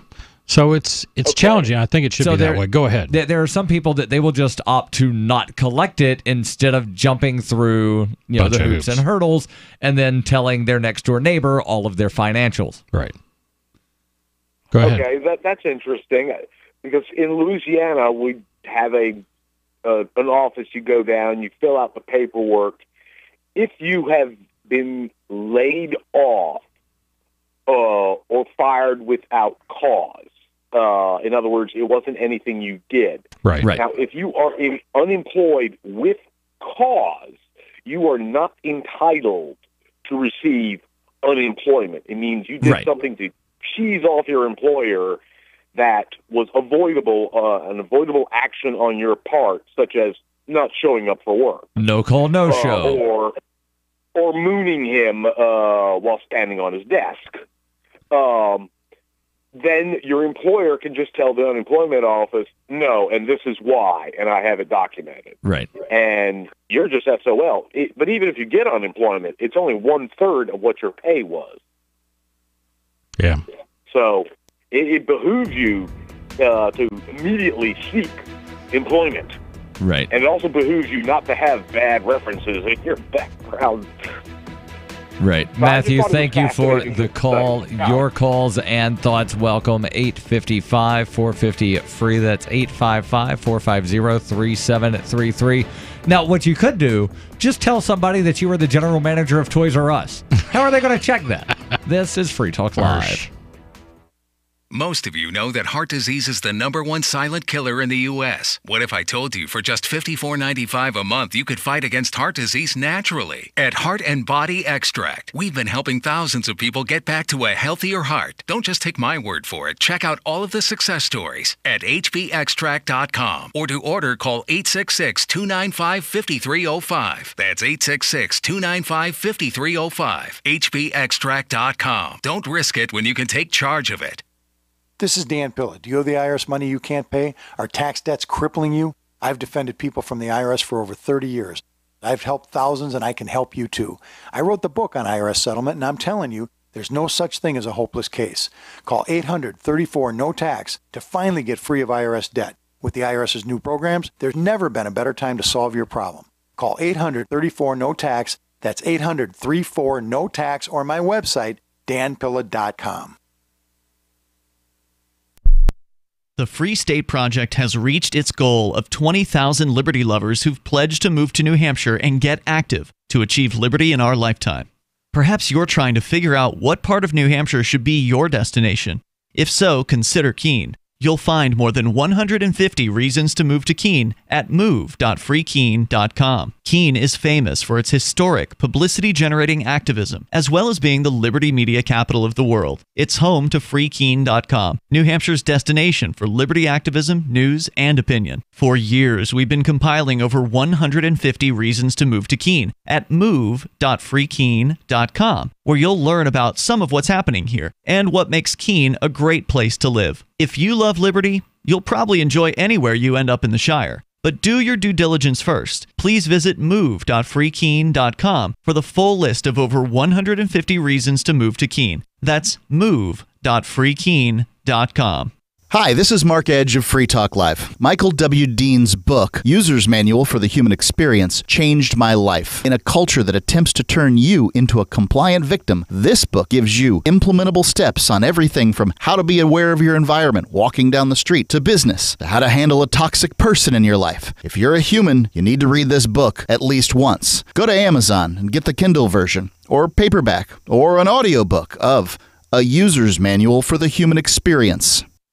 So you've heard all 3 hours of the latest episode of Free Talk Live, and you're still hungry for liberty-oriented audio content? Did you know that we have another 24/7 audio stream at LRN.FM? The Liberty Radio Network airs the latest episodes of some of the best liberty-oriented podcasts on the internet around the clock. In addition to recorded content, you'll also hear live shows like Free Talk Live, originating from our Keene, New Hampshire studio. So listen anytime at LRN.FM. That's LRN.FM. This is Michael Dean from the Freedom Fiends. I've run websites since 1996 and have used over a dozen web hosts in that time. AgristHosting.com is the only one that hasn't broken my heart. Agrist Hosting's uptime and service is stellar, and their DDoS mitigation is the best I've seen. That's important because if you tell the truth in this world, you'll ruffle feathers. And some people will try dirty tricks to silence your voice. No matter what the haters hit us with, Agrist Hosting keeps our websites online. If you have a mission-critical commercial presence or a world-changing activism site, you cannot tolerate any skullduggery. So go with AgristHosting.com. Have a WordPress or blog site, but you're not satisfied with performance or uptime? Or just want raw hosting? Want to pay with Bitcoin? Agris Hosting specializes in high-performance hosting with personalized service. Go to agrishosting.com and click on the button that says Get Hosted. That's agrishosting.com. Help get LRN.FM into more ears. Visit promote.lrn.fm for a free bumper sticker, flyers, banners, graphics, and more. Promote.lrn.fm.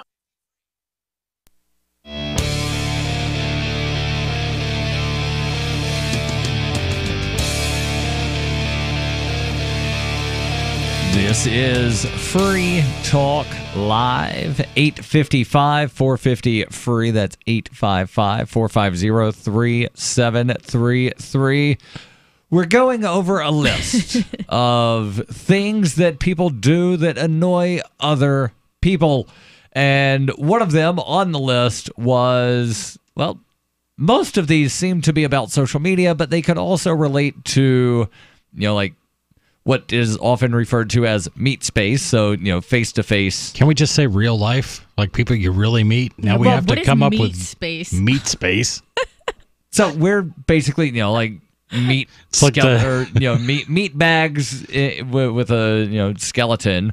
No, so real life things that you I understand. Things that happen online happen in real life, right? To some extent, but you are really typing those words, right? It's not a simulation. But sadly, people are really losing touch with the reality of living. They don't interact as much as they used to. So we do continue to talk about things that happen.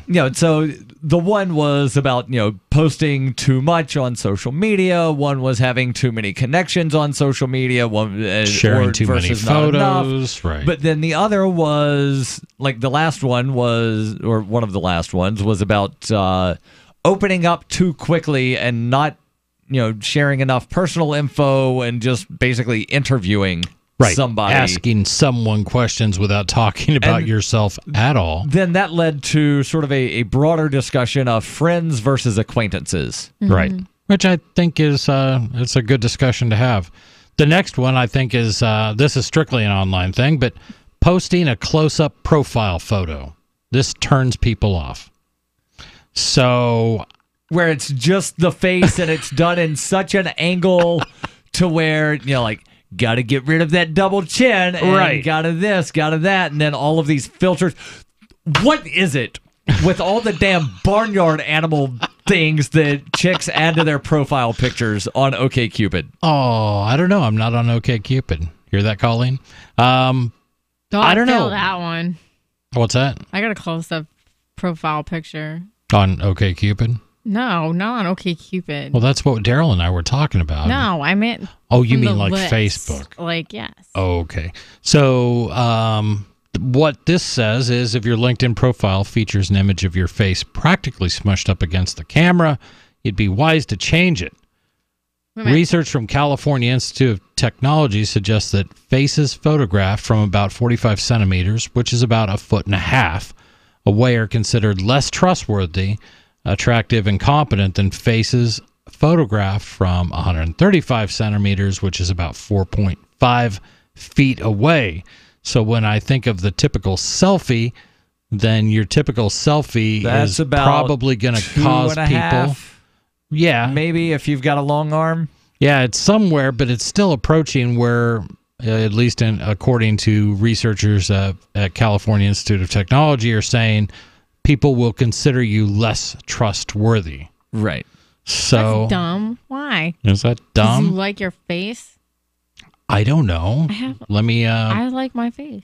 Well, I know you do, and I'm sure there are a lot of people who do. Right? All right, that's so my nobody other than that's Chris way can too see close. the picture right now. That but is too close. You don't I find trust you. me? I don't. Based on that photo, I can't trusted trust you me. before until I saw that picture. Now I don't trust you at all. Daryl, do you trust me? Hold on. So if you're going to do, a quote-unquote selfie thing and you want the full body, stand in front of a mirror, make sure the flash isn't on. But then I bet mirror pictures are going to be on the list too. We'll get to that. But if anybody would like to research... Let me explain why don't turn on the flash, because then it, basically blurs everything. Yeah. And nobody wants a blurry picture. No. Right. Daryl wants high-quality pictures when you stand in front of the mirror and take a picture of your full torso. Am I being accurate there, Daryl? If anybody is interested in exploring that, there is a link, and it goes to PLOS1. And if you just Google this, I'm sure you're going to remember it as you're driving home listening to your radio. Just remember this phrase. So what am I, 1 for 6 now? Perspective distortion from interpersonal distance is an implicit visual cue for social judgments of faces. So if you remember that short sentence and Google that, you'll find the paper that talks about why 1.5 feet is too close and why 4.5 feet conveys more trustworthiness when people take your picture. All right. So roughly how far away was Da Vinci when he painted the Mona Lisa? We don't even know if that was a self-portrait. That's a theory out there, right, but too. no, like the thing of that amount of, torso and head, like that's what should really be in a photo. Right, 3-4 feet. Yeah. I think headshots are nice. Right, but you Depends don't on want the it to be head. just the head. Like, you don't want to cut off the neck. Right. And Heather, your profile picture is attractive. That is, but you've done a filter and you've shown it in black and white and Black and white photos are cool, but it's like photography, though. It's not like... Yes, pictures are like photography. They are. No, I mean, that, like it's not... Shut up, Daryl. God. Right. You don't want to just whip out your phone, go it's click, and go, what here I I am. I didn't mean photography. I meant like a visual art. It You is. know what I mean? Like it's a visual art form. I'm not doing it Photography because is I'm a visual art form. Like I like arranging photographs in a way that look complementary, and I think it's no different than any other if you have any aesthetic sense whatsoever. Yeah, I lack all that. But I can appreciate people that do have that. When you do pictures, I mean, you post stuff online, it looks like you gave it some thought. The other thing I hate is when people don't give a photo any thought, and I just don't need to see it. Yeah. It's all right. That's all right. Oh, that's why the Fel blog exists as a thing. Exactly. The next one, hiding your emotions. Researchers suggest that letting your real feelings come through is a better strategy for getting people to like you than bottling them up. And Hold on, is sharing your emotions also on this list? No. Because that's one of those things that, people also gripe about that. They'll probably talk if you about dump that. it out when you're still getting to know them, I think there's a time and place. Well, we talked about that. That was another one of the issues where you share something intensely personal too early on in a relationship. I've had that happen before, not where I did it, but where I met this girl, and within the first conversation, she's dumping everything on me, and I'm like, oh man. Just kind of freak. Yeah, I just feel like she's got so much on her plate, nothing I say is even going to click in her head. Right, and we'll talk a little bit about keeping things bottled up. In one 2016 study, University of Oregon researchers videotaped people watching 2 movie scenes, the fake orgasm part of the movie When Harry Met Sally, and a sad scene from The Champ. In some cases, the actors were instructed to react naturally. In others, they were instructed to suppress their emotions. So college students then watched the 4 versions of the videos. Researchers measured how much interest the students expressed in befriending the people in the videos, as well as their assessments of the personalities of the people in the videos.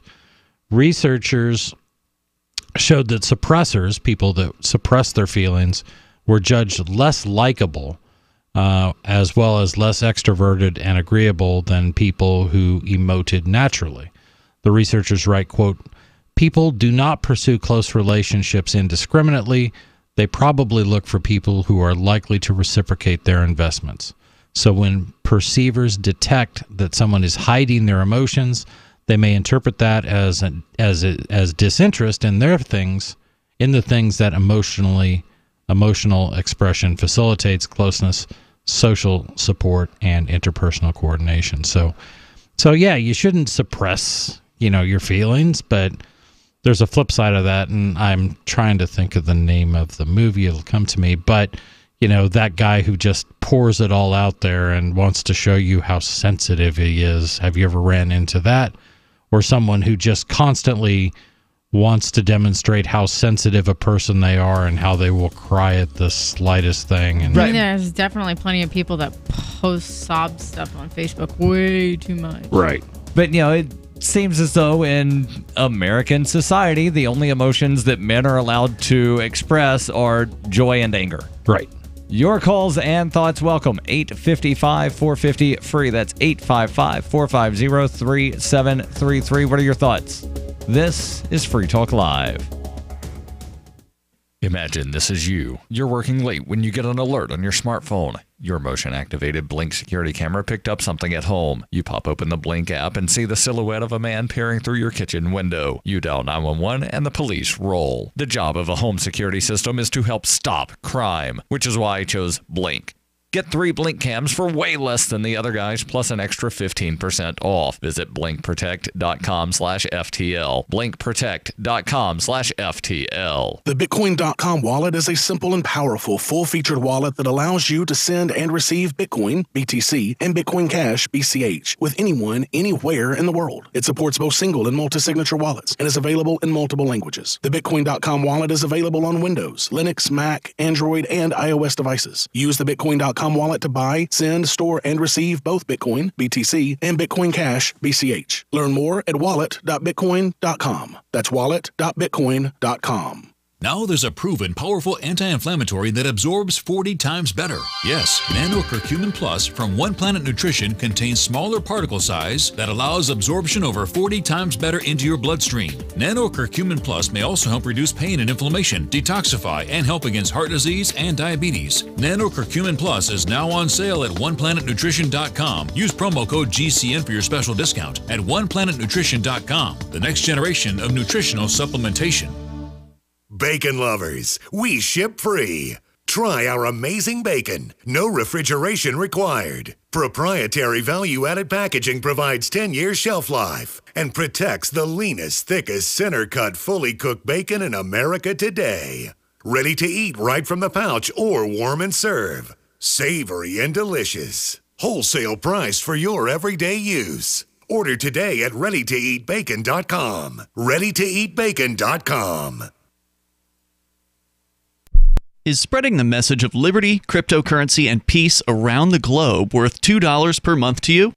As you may already know, in addition to our internet feed, LRN.FM broadcasts on free-to-air satellite across North and Central America, as well as Sub-Saharan Africa. And we've been available on satellite for free 24/7 since 2010. The LRN.FM free-to-air satellite signal is reaching some of the most oppressive regimes in the world, and there's no doubt our ideas are making an impact. You can learn more about the channel's impact by watching the 3-minute video at fund.lrn.fm. If you'd like to help free minds globally with our ideas of liberty, cryptocurrency, and peace, you can donate as little as $2 per month via fund.lrn.fm. You can help us continue and expand our satellite broadcast to multiple continents. Visit fund.lrn.fm today, and thank you for your help. Don't forget to share the link on social media. That's fund.lrn.fm. LRN.FM is proud to announce our official listening apps for Android and iOS devices. Now you can easily tune into our streams anywhere, anytime on your smartphone or tablet. Just visit apps.lrn.fm or search for LRN.FM in the Android or Apple app stores. Please download, rate us 5 stars, then share the link on your social media and let your friends and family know how you're listening to LRN.FM. Download it now, free at apps.lrn.fm. How many lawyers does it take to change a light bulb? None. They'd rather keep their clients in the dark. There are too many lawyer jokes to count. However, there are some lawyers with more noble intentions. At the Institute for Justice, we bring the light to our clients. We are a non-profit public interest law firm with clear values and principles. At IJ, we fight for those whose most basic rights are denied by the government. Visit our website today at ij.org. Some of our live shows are streamed in HD on Twitch. Please follow and share at twitch.lrn.fm. That's twitch.lrn.fm.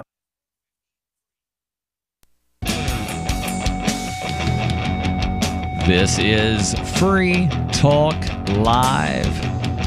855-450-FREE. That's 855-450-3733.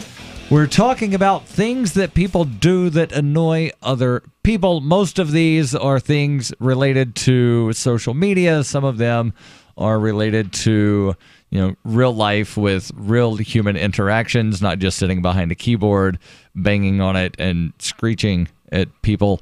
We'll get back into the list here in just a moment, but something that might annoy you is unwanted visitors at your house. Well, how can you wind up finding out that there are unwanted visitors at your house? Well, with a security system. We recommend the Blink security system, and it's very easy to use. So you set it up, you download an app on either your smartphone or some other mobile device, be it a tablet, something of that sort. The setup is quick and easy, even if you have a complicated system like some of the hosts here that might not be technically inclined. They still got it done in about 10 to 15 minutes. And then whenever anything moves in front of the wireless camera, you get notified on said mobile device, or you can just take a look whenever you want to. And the best part is there are no contracts, no subscriptions. Here's the deal. You get 3 Blink security cameras for way less than what the other guys charge, and you get an extra 15% off. Visit blinkprotect.com/FTL. That's blinkprotect.com/FTL. It's all one word, blinkprotect.com/FTL. Yeah, we'll put up the link to this full list, and I'm not going to keep going over and over all of them, but we just talked about hiding your emotions, and here's the next one, which is acting too nice. Acting too nice can be a turnoff for some people. Right, and one thing that a lot of people fail to differentiate is nice versus kind. Right, and when I read that, let's see what it says here. It makes logical sense that the nicer and more altruistic you seem, the more people will like you. But some science suggests otherwise. In a 2010 study, researchers at the Washington State University and the Desert Research Institute had college students play a computer game with 4 other players who were really manipulations by the researchers. Here's how one of the study's authors explained the study procedure in the Harvard Business Review. Each participant was placed in a 5-person group but did not see its other members. Each was given endowments that they could, in their turn, choose to keep or return in whole or in part. There was some incentive to maximize one's holdings, but not an obvious one. The participants were told at the end of the semester a random drawing of their names would be held, and those few who were chosen would have their holdings converted into dining service coupons redeemable at campus eateries. So this is how they got people to do it. Some of the fake participants would give up more points and only take a few vouchers, a rather altruistic behavior. As it turned out, most participants said they wouldn't want to work with their unselfish teammate again. In a similar follow-up experiment in the same study, some said the unselfish teammate made them look bad. Others suspected they had ulterior motives. So the lesson here is if you act too nice, this may push people away. All right, so can you explain that again? Because I got kind of lost the way that was being explained. They basically explained how this experiment worked, and there was going to be a prize, and some of the people were plants. They were plants by the researchers, and they were acting overly nice, or they would be overly altruistic, or say, you go ahead and win, I don't need to. Right, so let me see if I understand this correctly. Me and you are playing a game. And if I wind up helping you, then in the end, I could get a dinner coupon. But if I didn't help you, then you would get the dinner. Yeah, I think whoever won the most points just won. The point was that... But the points would be exchanged for dinner coupons. Right. But if you were basically giving away everything, then people that had played with you would say, well, he's not good for the team. He's being too nice. That's the bottom line. He's more concerned with being kind and being altruistic than he is with winning. Right, and depending on what the game was, it could just seem like, oh, he's letting me win. Right. Like he's not actually being competitive. Right, here. Which would also, for me, be a turnoff. I don't want somebody to let me win. I want to win on my own. When I play games, I'm competitive. Right. But if I see somebody walking towards an entryway and I'm within arm's reach, I will hold the door for them because I'm not an a-hole. Right, and I think that's the difference. There is common courtesy. Do you guys think I'm too nice? No one has ever said that about you. I don't think. Have they? That I can recall. That was kind of an interesting. The next one is getting too nervous. Never let them see or smell you sweat. Research suggests that the odors of your nervous sweat may subconsciously influence people's judgments on your personality. It's weird. Well, Even no when I'm kidding. nervous, I don't sweat. I've always thought that was really weird. Like Some people, nervous sweating yeah. is a thing. Yeah. Sometimes when I'm nervous, I'm so I like to nervous. put my hands under my armpits. In your and armpits? Then In What your movie is smell that 'em. from? Superstar. What is that from? I don't know. Saturday Night Live skit that became a movie called Superstar. Oh, Oh, God. So old. I remember that, though. Mary Jane something. She went to a Catholic school. Yeah, I get that. And if you're one of those people, I saw like a commercial for some product that's supposed to address people who nervous sweat when All their right. hands get sweaty or when they're in stressful situations. It's just one of those things that it does affect some people, and that can be an off-putting thing. Here's another thing that can be off-putting to other people: not smiling. Who would have thought? But also smiling too much. Like for every one of That's these every things, one of these. Yeah. There's the flip side. also the flip side. So basically, don't do anything, but do everything, and everybody's going to be annoyed no matter what you do. Their advice on this one is, when you're at a networking event and meeting lots of new people, it can be hard to keep a smile plastered to your face. Try anyway. Oh, I totally get that. I've been to Yeah. events and stuff like that, and there's those people that just stand around with like this like blank look on their face. Right. Like you have a conversation, and they're just like, Right. So I'm not a big smiler, but I do want to, I grin, I put on a happier face than if I'm talking to you. I don't want you to think it's a drag, unless it is, and I'm just trying to get rid of you. That can Chris would be happen like too. one of those people that like smile at the wrong moment, and it's like awkward. Nervous laughter is definitely a thing. kidding. Right. My grandmother just died. Yeah. Not good. I've never laughed at that situation, but I know, but what if something funny were happening right behind that person and they just told you about their grandmother, but clowns jumped out of a Volkswagen? Right, then It's you hard. turn them around and show them the clowns. Their grandmother just died. I don't think they want to go be looking at clowns, But you want them Daryl. to know why you're laughing. Now you're being insensitive. See, No. this is the type of things. All right, here's another one, including a smiling emoticon in an email. So this, I think, is geared for people in business. Here's where things get a little confusing. Even though smiling in person can make you more likable, research suggests smiling virtually can work to your detriment, especially in more formal settings. Well, this should be Formal common settings, sense. yes, but, exactly. But if you you're know, like chatting back and forth winky with friends, face on Tinder. I don't want to You know if what you're you do sending, on like Tinder. your local, representative an email, and you're like, "Hey, I just wanted to talk to you about this issue." Smiley face. Right, Like right. I'm your best friend. Right. Yeah, that to me is just kind of common sense. Here's one you Right. can't do anything about whatsoever: having a hard to pronounce name. Yeah, Having don't a blame hard me pronounced because name. like my parents. We- something Right. We know this one really is not fair. But here's the science. A 2012 study by researchers at the University of Melbourne, the University of Louvain, and New York University found people with more complicated last names are judged more negatively. In one experiment included in the study, undergraduate participants read a mock newspaper article about a man running for an upcoming local council election. Some participants read about a man with a relatively easy pronounceable last name, and they give the example Lazaridis or Paradowska. Others read about a man with a harder to pronounce name, Vogeliklak.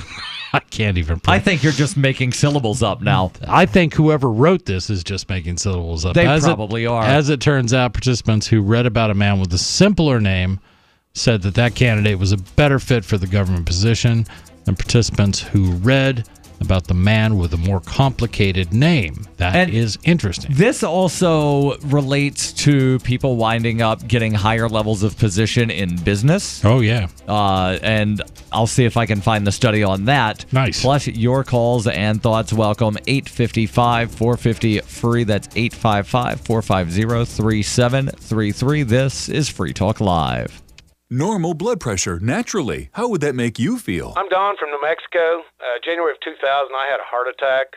Then my real health began going downhill. I had high blood pressure, diabetes, poor vision. I wasn't sleeping well. I was a mess. Don reports dramatic improvements with Heart and Body Extract. I started taking Heart and Body Extract. From within a few days, I started sleeping better. My blood pressure normalized. My diabetes normalized. My sleep improved. Experience these benefits and more when your body heals itself with the assistance of Heart and Body Extract. Order at hbextract.com or call 866-295-5305. That's hbextract.com or call 866-295-5305. And folks, I did not expect this at all. By the 7th, 8th, and 9th day, I saw dramatic improvements from taking Heart and Body Extract. Heart and Body Extract comes with a 100% ironclad money-back guarantee. Details at hbextract.com or call 866-295-5305 for Heart and Body Extract. Radio is the most personal of mediums. I exist right now in your head. If you listen to Free Talk Live regularly, you know me. Free Talk Live is on more than 160 radio stations around the U.S. and has been downloaded on every continent around the world. Hundreds of thousands of listeners with ad packages from $600 a month to $6,000 a month. Imagine what we can do for your business, project, website, or idea. Email me, mark@freetalklive.com. There are lots of ways to listen to Free Talk Live. Our podcast has been around since podcasts began, and now the FTL feed is loaded with content besides our full show archives. Did you know that we make it easy for you to customize your podcast subscriptions? We have different feeds, one that includes only our full shows, one with just the Daily Digest, and one with just the Edgington Post. You decide what you listen to. It's quick and easy to customize your feeds at feeds.freetalklive.com. That's feeds.freetalklive.com. You're listening to the live edition of Free Talk Live. Hour number 3 is next after the news here on the Liberty Radio Network at LRN.FM. From Keene in the Shire, the Liberty Media capital of the world, this is Daryl W. Perry, host of FPP Radio News for Thursday, July 5th, 2018. Silver is trading at $16.05 per ounce. Gold is valued at $1,256 per ounce. Zencash is trading at $19, and the average price of Bitcoin is $6,650. Antiwar.com reports in August of 2017, President Trump surprised many by openly talking about the idea of launching a military attack on Venezuela. The public talk of this did not last long, and it's been all but forgotten, but not forgotten by President Trump. Aides say that since August, President Trump has repeatedly pushed aides on the matter, and that a number of different cabinet members have had to take turns trying to talk Trump out of the idea. They have succeeded so far, but Trump has not dropped the idea. Of course, there's no congressional authorization or anything resembling it on the books authorizing the U.S. invasion of Venezuela. This did not appear to faze Trump, however, and he argued to his cabinet that Venezuela was a threat to regional security, so he should just invade and be done with it. This shocked members of his cabinet, including former Secretary of State Rex Tillerson and National Security Advisor H.R. McMaster. They were both opposed to the idea, but it's less clear if their successors, Mike Pompeo and John Bolton, would have a problem with this sort of unprovoked U.S. attack. Are you looking for a cryptocurrency that has a focus on users and usability? Then look into Zencash. Zencash is the world's first private, distributed, and reliable platform for communications, transactions, and publishing. Zencash features global governance with inclusive decision-making, reliable funding for continuous improvements, and documentation and wallets in many languages that are available for Linux, Mac, Windows, and Android devices. Learn more at Zencash.com. That's Zencash.com.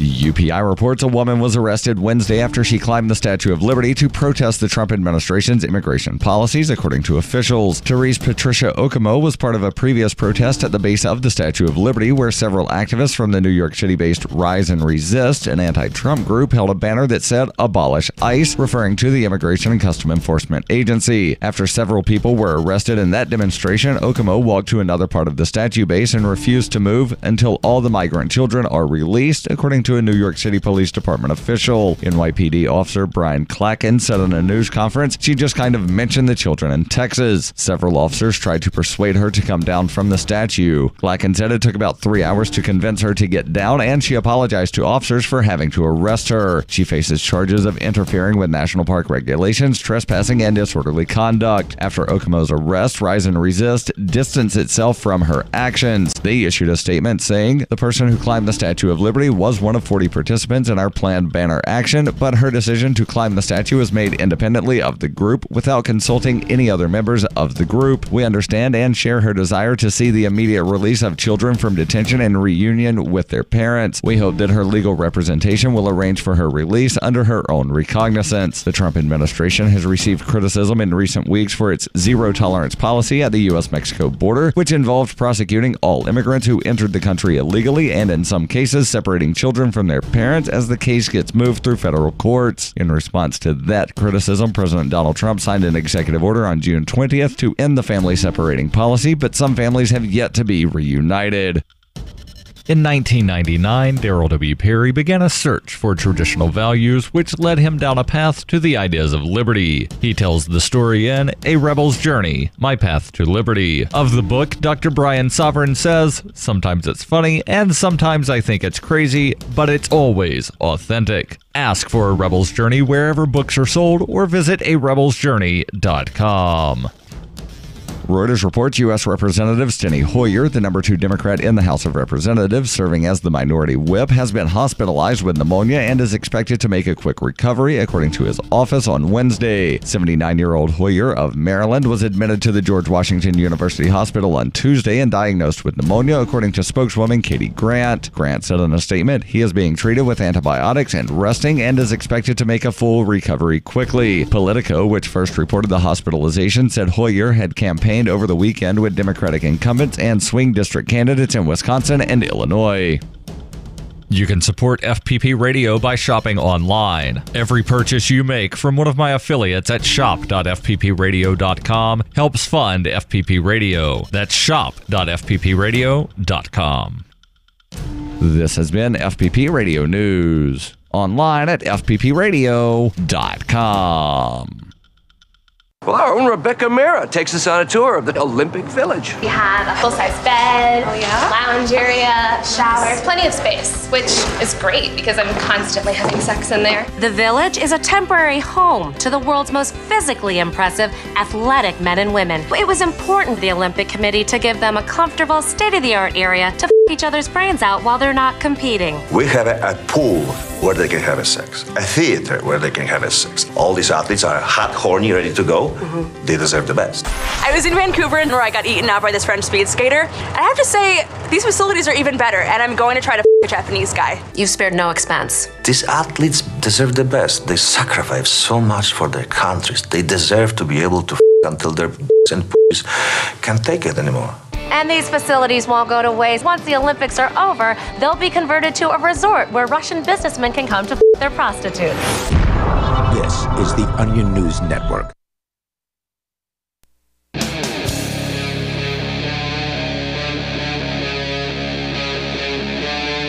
Free Talk Live.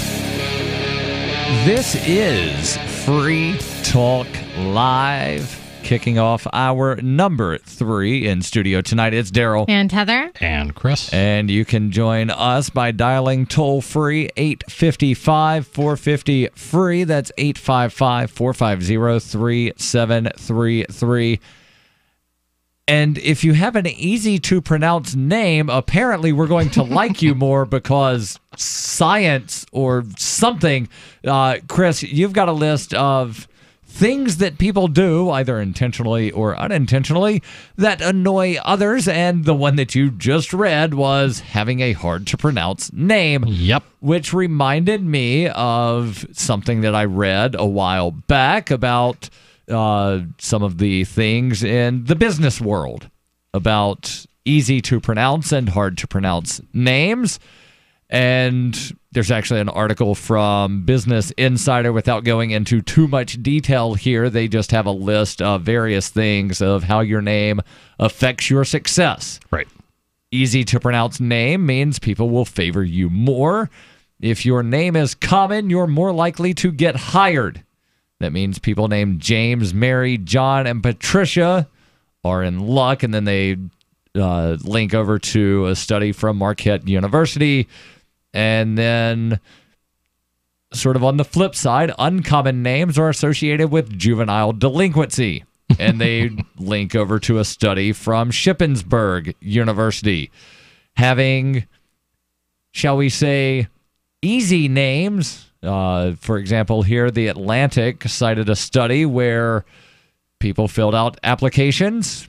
Emily Walsh and Greg Baker got 50% more callbacks than Lakeisha Washington and Jamal Jones. Even though there was basically the same amount of work experience on the applications. The closer your name is to the beginning, well, the closer your last name is to the beginning of the alphabet, the more likely you are to get into a better college. Interesting. And this, I will actually read the paragraph they have. There was a study done by Economics of Education Review, where researchers studied the relationship between the position in the alphabet of more than 90,000 Czech students. And what they found was even those students with last names that were low in the alphabet tended to get higher test scores overall. Among the students who applied to universities and were on the margins of getting admitted or not, those with last names that were closer to the top of the alphabet were more likely to be admitted. Interesting. If your last name is closer to the end of the alphabet, you're more likely to be an impulse spender. Yeah, and some of these could just be, like correlation does not equal causation. Right. Like the, Zabar or Yardleys being more susceptible to promotional spending. Using your middle initial makes people think you're smarter and more competent. You're more likely to work in a company that matches your initials. This is interesting. If your name sounds noble, you're more likely to work in a high-ranking position. Study by a study in Europe. Researchers studied German names with ranks and the ranks within the companies. Those with last names such as Kaiser or König, meaning emperor or king, were more managerial than those with last names that referred to a common occupation, such as Koch or Bauer, meaning cook and farmer. Or peasant. If you're a boy with a girl's name, you could be more likely to be suspended from school. This, a 2005 study from the University of Florida, reminds me of the song A Boy Named Sue. Right. If you're a woman with a gender-neutral name, you may be more likely to succeed in certain fields. According to The Atlantic, in male-dominated fields such as engineering and law, women with gender-neutral names may be more successful. One study found that women with masculine names like Leslie, Jan, or Cameron tended to be more successful in legal careers. Men with shorter first names are overrepresented in the C-suite. In 2011, LinkedIn analyzed more than 100 million user profiles to find out which names are most associated with the CEO position. The most common, Bob, Jack, and Bruce. Yeah. The name specialist speculates that men in power may use nicknames to offer a sense of friendliness and openness. Women at the top are more likely to use their full names. In the same study, LinkedIn researchers found that most common names of female CEOs include Deborah, Cynthia, and Carolyn. Unlike the men, women use their full name in an attempt to project professionalism and gravitas. So we talked a lot about names. Here's another thing that people do that personally drives me nuts, and it does immediately put me off. It can be tempting to mention that famous author who graduated from your alma mater in order to impress your conversation partner, but that tactic can backfire, and this is name dropping.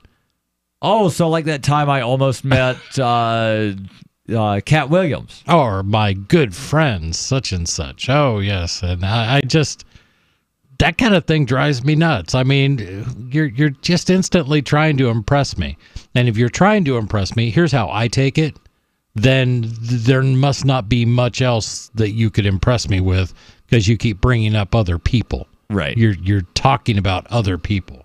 Yeah, Kanye West told me that I name dropped too much. According to researchers at the University of Zurich in 2009, they published a paper suggesting that name dropping makes people seem both less likable and less competent. For the study, University of Zurich students interacted with partners via email. The emails had been generated by researchers, and they kept mentioning Roger Federer, who's a famous tennis player, was his friend, and that they'd worked out together. In other emails, the partner only mentioned that Federer was a friend. And based on that, we people were who in the would same airport. drop the name. Right. Not at the same time. Right. But, I'm fairly certain that he's been to JFK and LaGuardia at least once, and I've been there. So, we were in the same airport. There you go. But name dropping, not a good thing. Here's another one, and I think this is drilled into men at least, but that's offering a weak handshake. The cold fish handshake. Yeah. I don't know why anyone would still do that. Extending a limp noodle to the new acquaintance, and you could undermine the positive impression you're trying to make, according to psychologist John D. Mayer, writing in Psychology Today. So, speaking of handshakes, have you seen the videos where people have compiled all of the Donald Trump handshakes? To where when he shakes somebody's hand, he just yanks their hand in towards its side in some kind of weird power move. Right. To show I'm the alpha. That's also annoying. Yeah, I think there's a lot of things. Or the people that, they just try to do that power squeeze to show some kind of dominance. Yeah. And men are awful at this. I mean, I do it too. Do you do the power? Shake my hand. Jesus. Without leaving marks. So that's a little. That's a little firm. All right, here's my typical handshake. All right, it's so going to for be like people that can't actually see or feel what they're doing, they're shaking each other's hands right now. Right, but Heather. We practice. Right, Heather has a very firm handshake. That's what I would say firmer than a typical female handshake. I mean, business. Right, because, a lot of women still do the thing to where they sort of just offer their hand. Offer their hand. That's why I always kiss them. I've been a single mom for 8 years. I'm not like a delicate flower. Here's my hand. That reminds me of a meme. But offering a weak handshake, I mean, I don't know who would still do that. And if you are one of those people that you think, your handshake's a little weak, practice that. They do sell those grip things at Target and Walmart and any sporting goods place where you can just sort of squeeze it and build up a little bit of strength in your hand. Yeah, Stress but ball. When I shake someone's hand, I try to meet whatever their handshake is. Yeah, match their strength. Exactly. Yeah, right. You That's don't kind want of how I go into it. Right. We'll talk a little bit more about some of these things. We only have one more. We'll save that for just a few more minutes. Plus your calls and thoughts. 855-450-FREE. That's 855-450-3733. Talking about things that you do to either intentionally or unintentionally annoy others. This is Free Talk Live. Ike was such a sweet, lovable animal, and people would want to pet him, and they'd come up, and they'd get close to him, and it would be this instant, oh! My dad didn't want to touch him. It's like, ooh, get the stinky dog away from me. Even after we'd give her a bath, she would still stink. Very stinky, both bad breath and bad gas. I asked the vet, and he said some dogs are just stinky. Does your dog itch, scratch, stink, or shed like crazy? Come to Dinovite for help. DINOVITE.com. The omega-3 fatty acids, flaxseed, zinc, alfalfa, the digestive enzymes that are cooked out of regular dog food. The ingredients convinced me that it was definitely worth trying. After about a week, he started smelling normal. My husband and I were really kind of astonished. Dinovite is nutrition. 859-428-1000. DINOVITE.com. What's more profitable, running your business or doing bookkeeping? Doing your business, of course, but you want to keep your books so that you can maximize your tax savings, right? What if I told you that there's a person that's a bookkeeper, accountant, and law school graduate that's also a hardcore libertarian? My name is Melanie Johnson, and I hate the state. I will aggressively help you to minimize your tax exposure and maximize profits, all while staying within the law. Melanie's your best choice for your taxes and bookkeeping needs. Go to tax.freetalklive.com and check out our website, tax.freetalklive.com. Good technology is good, but the philosophy behind the tech is important. And Zencash was made by voluntarists with the ideas of voluntary interaction being embedded into the white paper. With no central authority or single point of failure, Zencash is more resilient than a traditional corporation. Everyone has an equal opportunity to participate in decision-making, which empowers stakeholders and makes Zencash less susceptible to third-party influence. And Zencash allows for secure private transactions. Learn more at zencash.com. I'm getting joined by Ellie Granderson. She's going to put a feminine scope on these lace kerchief starbuggers and give us her lady opinion. Ellie? Hi, Joe. You know, it riles me up every time you walk in here, Ellie. You set my blood to dancing with all your pillowy parts. Oh, stop it, Joe. now give it to me, no famble, Ellie. When we start dusting these rocket boys' lily white bottoms with baby puff? Joe, since the end of the Cold War, NASA has basically functioned as a giveaway to the American aerospace industry, wasting trillions of taxpayer dollars every year on extravagant programs with no tangible benefit. Fine and plum to look at, all the sense of a badger to boot. Joe. Now I've been thinking on, I got these three little chickens pecking on my head while save NASA some coin. Man wants to go to space, can strap on the helmet, climb in the cannon, let the Chinese gunpowder carry him off among the stars. He'll come back now, gonna skin a fox in one throat, and you're gonna fancy on it.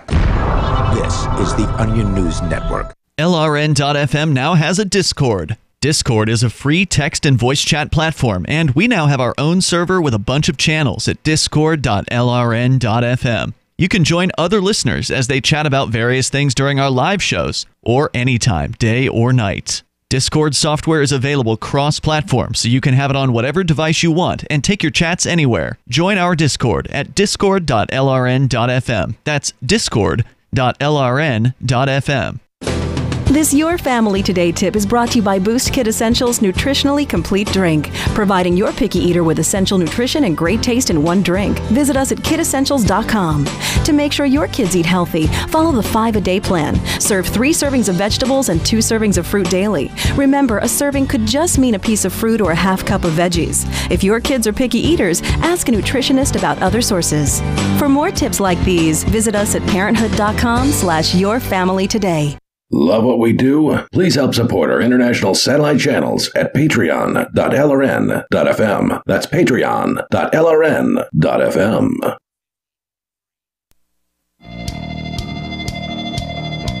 This is Free Talk Live. 855-450-FREE. That's 855-450-3733. We'll get back into this story here in just a second. The story, of course, being a list that we don't really do list a lot, but when we do, they're really good. Not on Thursdays. I know occasionally other nights I've done the show, we'll throw out a list every once in a while. Right, but it's very written. You know, it's maybe one a month. It's not very often that a list gets covered. But again, when we do, it's really good. This things that people do that either intentionally or unintentionally annoy others. And before I read this piece of paper in front of me, is talking obsessively about cryptocurrency on the list. Or would that be sharing too much personal information? That would probably be too much personal information, but that is a real thing. People hate the especially crypto bros in sometimes. Certain circles. Yeah. But, well, I'm going to tell you about a cryptocurrency that if you're a voluntarist, you might want to take a look at, and that would be Zencash. Zencash was made by voluntarists for voluntarists with the ideas of voluntary interaction embedded into the white paper. They now have over 12,000 secure nodes. They're getting ready to roll out super nodes that require a little bit more amount of Zen to be staked into the node. I'm not sure what exactly these super nodes are going to wind up being able to do, but I think right now they've got the second highest number of nodes of any cryptocurrency behind only Ethereum.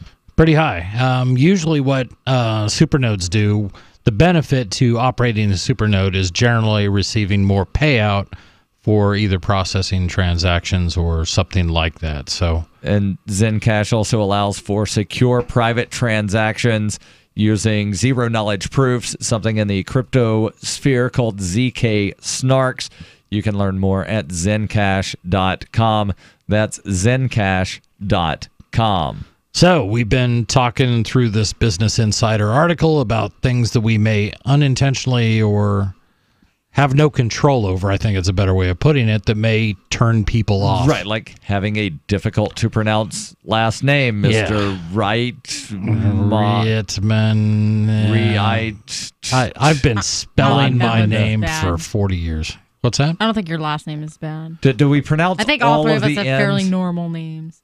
Reitman. Yeah, you're used to it, but nobody pronounces it right. I for thought the first it was time. Reitman. Right, Reitman. I've heard that so many times. And Chris Reitman is the right man. Oh, jeez.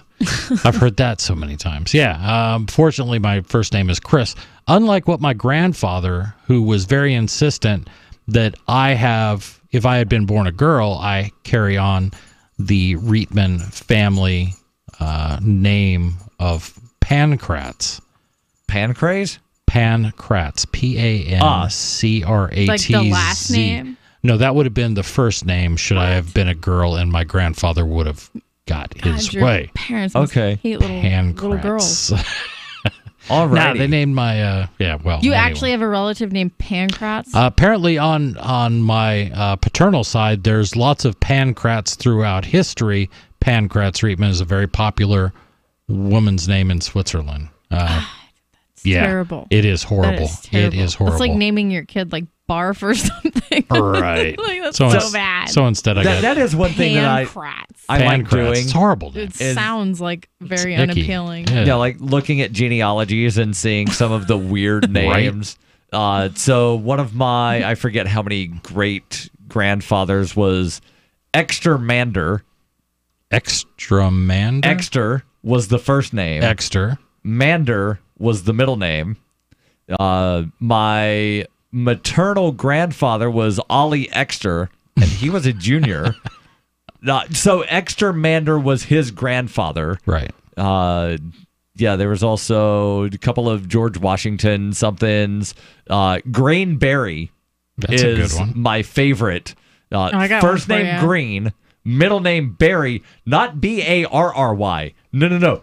Berry, as in like the berries. How's this that for you a would name? pick off of a vine? Okay. How's this for a name? So when I was younger, back before we had like phones to entertain us, like me and my friends one time, when they had those really thick phone books with the white pages and it Right. had everybody in the town's number in there. Right. Wow, you know what a phone book is. Yeah, I do. And so You're old. So anyway, so me and my friends, God, I must have been like 7 or 8.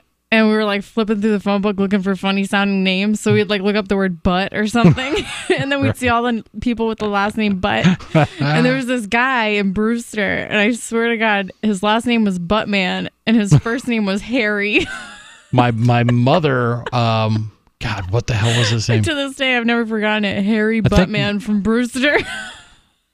There was a Harry and was it Butts? I think my mom was telling me about this. Somebody it was Harry and his daughter was Rosie Butts. Wow. So it was Harry and Rosie. So let's continue with this list of annoying things. Speaking of annoying things, let's continue Me with this. snorting while I laugh.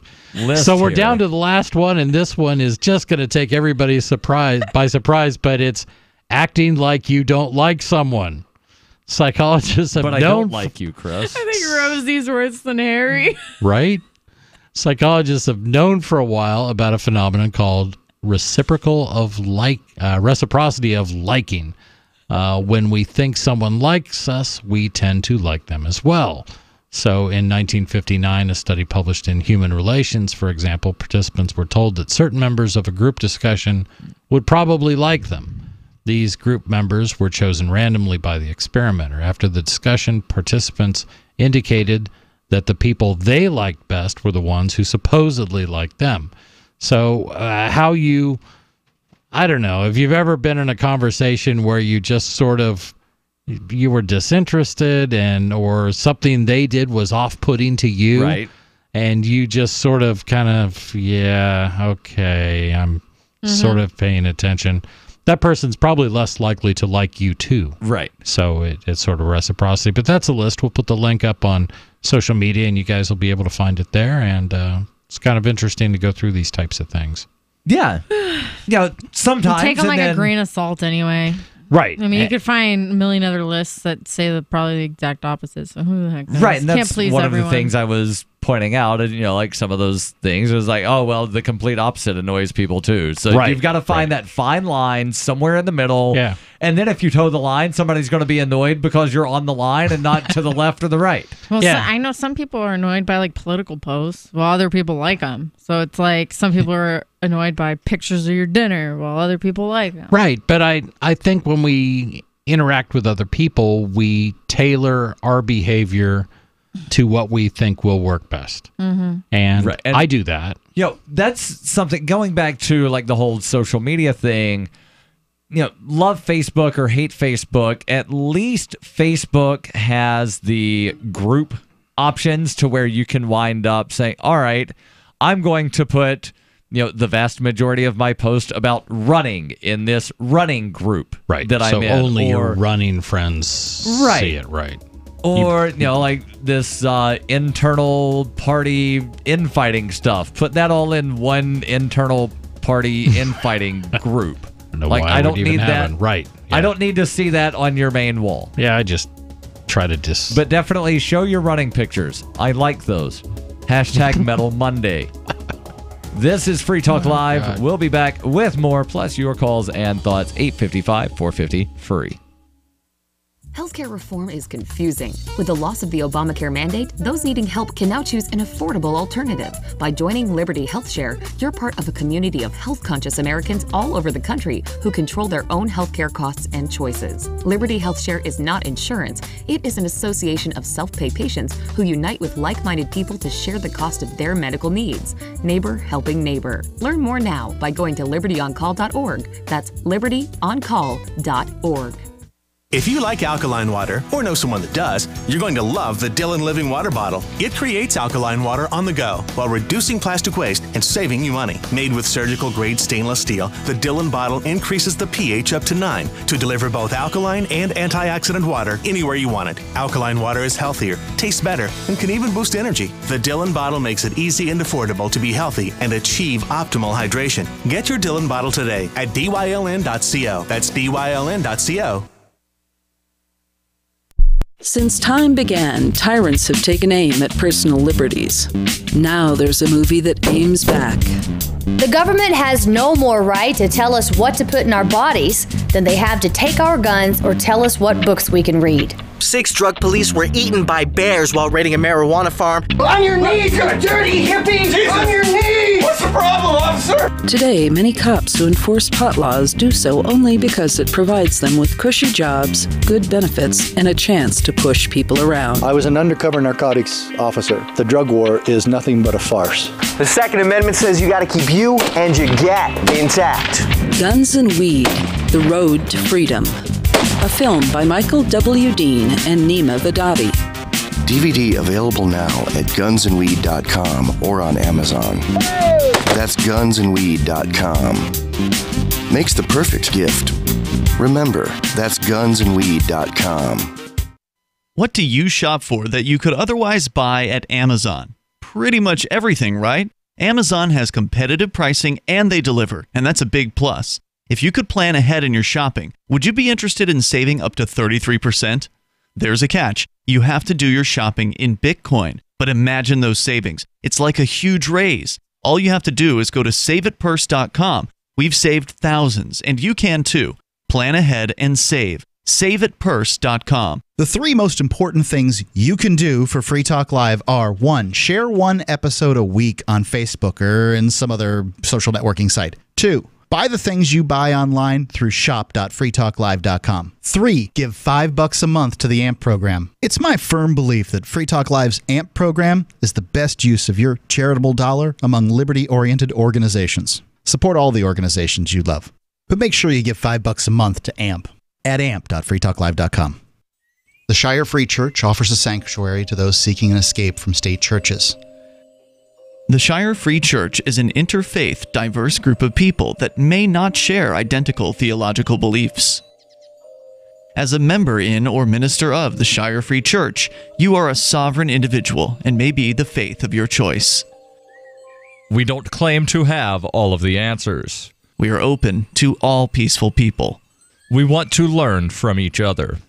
What unifies the Shire Free Church and its diverse members is peace, love, and liberty.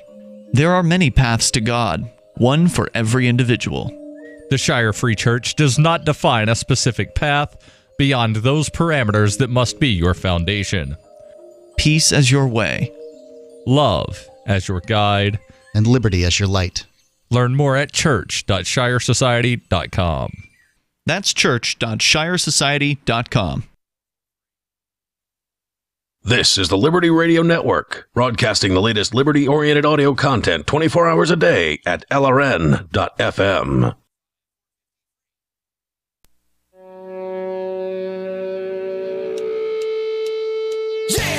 This is Free Talk Live. 855-450-FREE. That's 855-450-3733. In studio tonight, it's Daryl. And Heather. And Chris. And did you know that you can watch us? Well, not like all the time, but when we're on the air, you can watch the show on the Twitch. You head over to Join the NSA now. No. Twitch and NSA are two completely different things. The NSA listens to you all the time. The Twitch only when we press certain buttons on the computer to turn on the webcams in the studio. Head over to twitch.lrn.fm and you can watch the studio cam when Free Talk Live is on or when there are other things happening in the LRN studio, be it Call to Freedom or sometimes some of the hosts play some video games on the Twitch channel, twitch.lrn.fm. Chris, you've got something that we're about to jump into here in a moment, but let's go to the phones. We've got John calling in from Lancaster, New Hampshire, up in the Great White Mountains. John, you're on Free Talk Live. Go ahead with your thoughts. Hello, can you hear me loud and clear? Yep. Yes, we can. You're on the radio. Go ahead with your thoughts. Fantastic. Just wanted to let you guys know that I think on the top of my things that I find most annoying about people's list, I haven't done a survey or a study about this, but it's when people cite studies without actually reading them and going into the methodologies about how garbage the methodologies are. You guys are going on about all of these studies. Have you, honest to God question, I will not judge you badly for this, have you actually read any one of these studies, like the actual text with the methodology? Yes. Prior to reading this story, I went through and researched their methodology from every one of the 15. So I did research those. Good. Yes. And of the ones on that Business Insider, I will say I've pulled up and looked at some of these studies, but I did not read all of every word that was written in every study that I have ever referenced ever in the history of humanity. Right. And because, John, as the meme says, ain't nobody got time for that. Right. And John, I was just kidding. Well, I did not read all of them, but I did pop. Then of you? When they had links, we did pop in, and I know Daryl does this. I do too. When we have a break or something like that, then I do try to click on links and try to understand something about what they do. But your point's really well taken, because a lot of people in media, you don't need to know the actual knowledge. All you have to do is come up with something that's a good headline. And what this you could just make up a study that was never actually done and be like, "Oh, studies found that actually been done." Oh yeah. Oh, I don't doubt it. Done. Yes. Yeah. That's done by researchers to show how horrible peer review is as a process. That's a really interesting topic too. So. What was the Free Radicals, the Anarchy of Science, I think is the name of the book, but it really is, it's a book discussing how many times this happens all the time, that researchers will just sort of fudge the numbers or refer to some study without actually reading it, or just put it in as cited just so they can fill up the citations in their paper. That this stuff happens all the time in real science. Go ahead. I think the important thing to note there about why it happens and the prevalency with which it happens is the incentive structures. Researchers are incentivized to do what's called p-hacking to make the results look more credible, look more noteworthy, publish-worthy than they actually might be by adjusting the numbers and doing a few statistical tricks with their data sets to get published, to get grants, to get further spending. You know, they can. It's part of the incentives to do the bad science. Yeah. So. That's very much what that book talked about, was how perverse the incentives are and why they're self-fulfilling prophecy.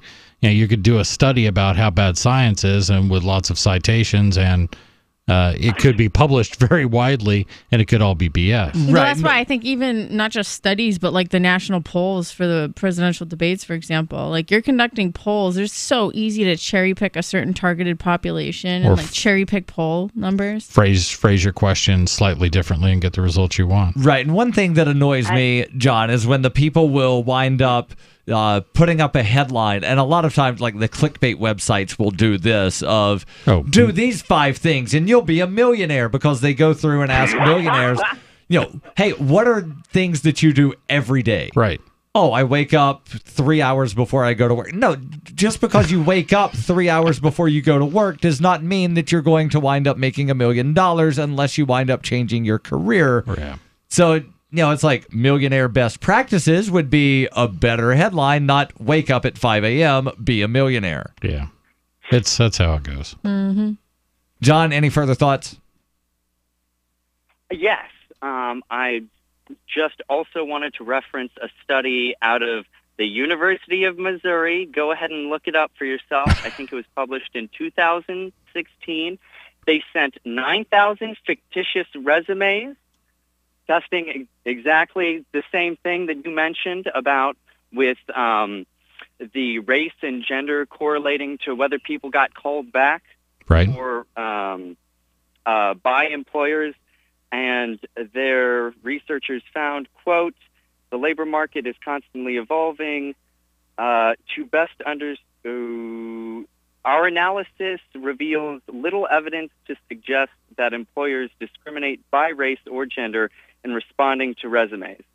So the full text is race and gender effects on employer interest in job applicants, new evidence from a resume field experiment. And that's from the University of Missouri. Yeah. Right. And, you know, just because one study wound up finding one thing does not negate that another study found something else. Yeah. See, what I don't I encourage you to look at their methodology and report on it instead of reporting, what their conclusions were. Well, this topic, this whole discussion was really just to bring up some talking points and for us to talk about them. We even said take everything in there like a grain of salt because you literally said that, but I think the difficulty with that is it just discredits the studies in general. Yeah. If everyone's like, oh, yeah, a new study came out, well, yeah, there was a study saying I eat chocolate, I'll live till I'm a million. There's studies that go back and forth. Science is always evolving. Well, and what's interesting here, which I noticed going through this list, was very few of these studies were new. There were a lot of 2009, a lot of 2013. That's 5 years ago. Right, and you mentioned at least one of them was on PLOS One, which is basically a thing where anybody can make anything up and publish it. Right, but another one was a 1959 study. So, yeah, I get where you're coming from. I hope we're not too guilty of that type of thing. We try to give as many disclaimers as we can because, face it, we don't even trust mainstream media. And we're also a talk radio show, not a college classroom, but, so we don't go into detail. And, when I try to go into these details, and John, thank you for the call. When I try to go into some of these details, people wind up saying I'm being pedantic. But I do it because I know that there's going to be somebody that calls in to say, well, you didn't discuss this very tiny minutia thing. I know. Yeah. But, yeah, you'll have that. So you want to talk about something else? Yeah, let's talk about something else. How about talk about the Supremes? Supremes? Oh, not the old band, but the Supreme Court, because they have been active. They may be about to be more active. The Supreme Court, this comes to us from Forbes, will decide if civil forfeiture is unconstitutional and violates the Eighth Amendment. And so is this one of the cases that they just announced they're taking for the upcoming year? Yes, and I think this story, this came out a while back, but I've had it in my show prep for the first time in over 20 years. The U.S. Supreme Court will have the opportunity to review the constitutionality of civil forfeiture laws, which allow the government to confiscate cash, cars, and even homes. On Monday, and this is a while back, the court granted a cert petition from Tyson Times, who was forced to forfeit his $40,000 Land Rover. So we'll get into that, plus your calls and thoughts in the closing moments on Free Talk Live, 855-450-FREE. That's 855-450-3733. Does your dog itch, scratch, stink, or shed like crazy? Come to Dynovite for help. Order a 90-day supply of Dynovite. Dynovite is nutrition. Pick up 2 bottles of Lico Chops, get the 3rd bottle free. New improved Lico Chops with omega-3, omega-6, vitamin E. And now, 6 extra direct-fed microbials. Even better for the digestive tract and immune system. Try Lico Chops. Buy 2, get 1 free. At Dynovite.com. DINOVITE.com.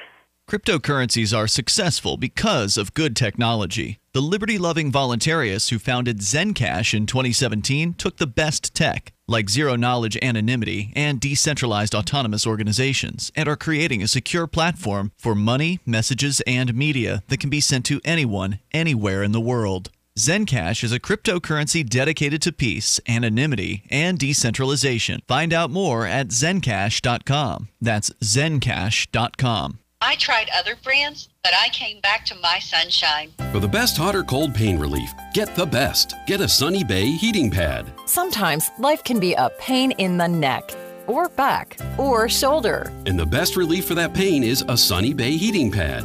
Did you know that the American College of Physicians said that one of the best ways to treat muscle pain is heat therapy?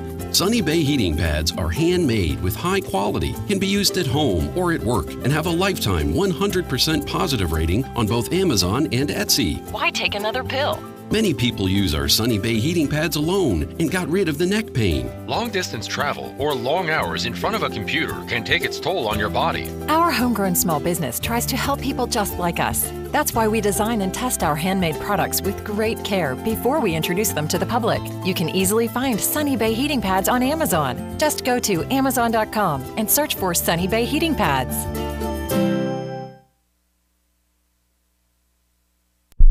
Why did you move to the Shire? I moved here to the Shire because there's other people around who take liberty just as seriously as I do. I moved to the Shire because I saw videos of people challenging authority and thought that I could get support myself. It called to me, like, do this right now. I wanted to be around people like me who got it. And once I got here, I knew there was nowhere else that I wanted to be. I've always wanted to change the world. So I moved to the Shire to join people who were actually working towards doing the same thing. The people here are awesome, loving, and positive. It was for the adventure and for the feeling of something important is happening here. And I just wanted to come to sort of be part of that. Visit ShireSociety.com to read and sign the Shire Society Declaration and learn the reasons why, if you love liberty, you should immigrate to the Shire. Plus, add yourself to the Shire map at ShireSociety.com. That's ShireSociety.com. Did you know you can watch Free Talk Live during our live show 7 days a week from 7 to 10 p.m. Eastern via our studio cams at cam.freetalklive.com? Plus, you can chat with other listeners while you watch, all totally free. Now that our live video stream is hosted by YouTube, our video archives will be online even faster, so be sure to subscribe to our YouTube channel. Listen, watch, and chat all free at cam.freetalklive.com. That's cam.freetalklive.com. Looking for a great real estate investment? Consider New Hampshire, which is ground zero for the Liberty Movement. Your first call should be to Mark Worden from Porcupine Real Estate. He's more than just a real estate agent. He's your New Hampshire concierge. Where are the best places to live? Do you want farm, city, the burbs, or forest? Do you want a duplex or multifamily building so that renters pay your mortgage? There are homes in all price ranges in New Hampshire, and Mark can help with financing too. Invest in Liberty and property. Mark Worden can help. PorcupineRealEstate.com. You can sign up to receive the latest about the Liberty Radio Network via our email updates at updates.lrn.fm. That's updates.lrn.fm.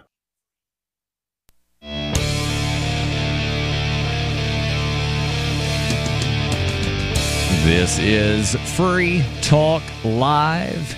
855-450-FREE. That's 855-450-3733. Possibly time for you and your thoughts if you call in now.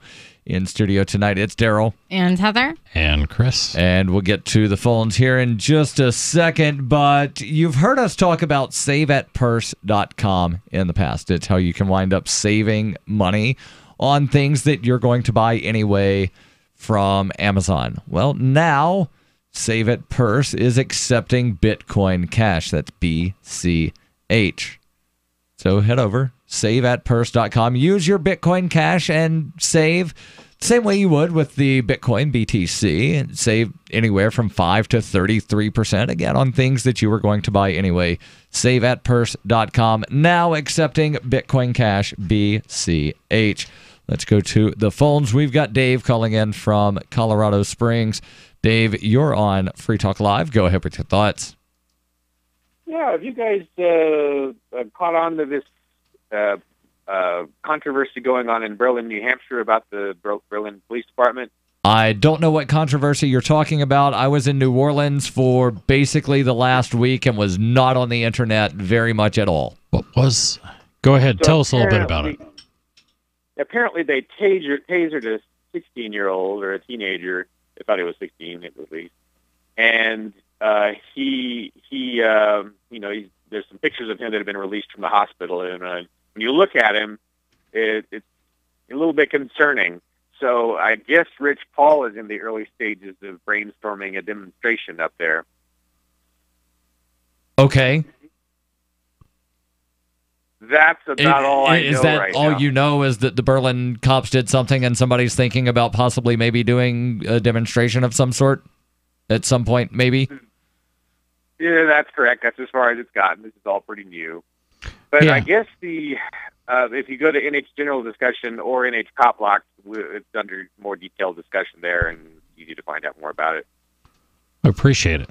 Thank you, Dave. And if anything happens, then definitely call. Let us know about that. Let's go to the Skype where we've got another Dave calling in from a completely different location.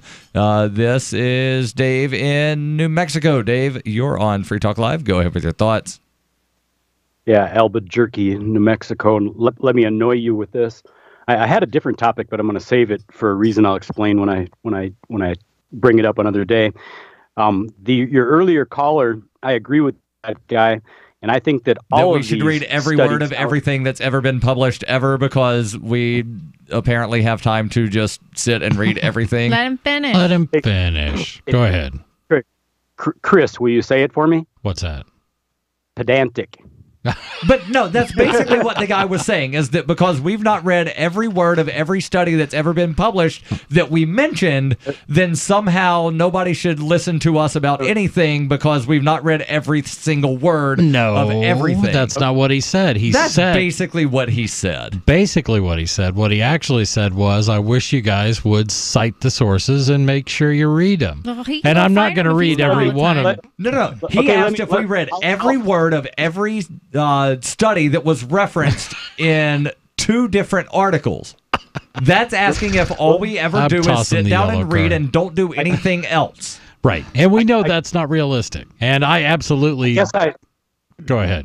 I was going to say, I should not have tried to be lazy. I should have used my own words instead of taking a shortcut. The people have learned that they can achieve their agendas, their personal agendas, fudging on stuff. That's nothing new. And most of us naive people out here would not generally suspect that professionals in industry or in academia would fudge stuff in order to move their personal or group agendas, but they do. And so therefore the stance that I take, and the rest of y'all can follow if you want to, but unlike people accused in a courtroom, these studies, in my mind, they're guilty until they prove that they're innocent. If you see where I'm going with that, and that was one thing I want to say that I agree with him. And then, actually, I forgot the other things. Right, I'll have it here in a second. When Chris had mentioned, and David, thank you for the call. When Appreciate Chris it. had mentioned the study on PLOS One, I said, that's basically a website where anybody can publish anything. And I realized that there are problems with the peer review process. And I think anybody that knows anything about the peer review process will admit that there are problems with it. But at least somebody is then checking over the numbers. And part of what happens in peer review is when it's possible to try to replicate, they will replicate while verifying whatever was in the peer review thing. And as I understand it, and I could have a flawed understanding of this, but as I understand it, anybody that is doing a study to review something, they are not then able to publish their own findings independently. They just have to say that, yes, I was able to verify the thing in this particular study. Right. Yeah, interesting. There's tons of peer-reviewed papers on the peer review process. Right. So if you'd ever like to research peer review in peer-reviewed papers, there's plenty of papers out there that have been peer-reviewed for your review. Right. And former co-host Stephanie Murphy, who I forget if she actually finished her PhD or was going for, she has talked on a couple of her podcasts about the peer review process and some of the flaws with that. Yeah. But again, having somebody look at it is much better than just, I did a study and I'm putting it up on ididastudy.com, which is basically what PLOS One is. Right, but it's not. It's important. Here's the perverse incentives.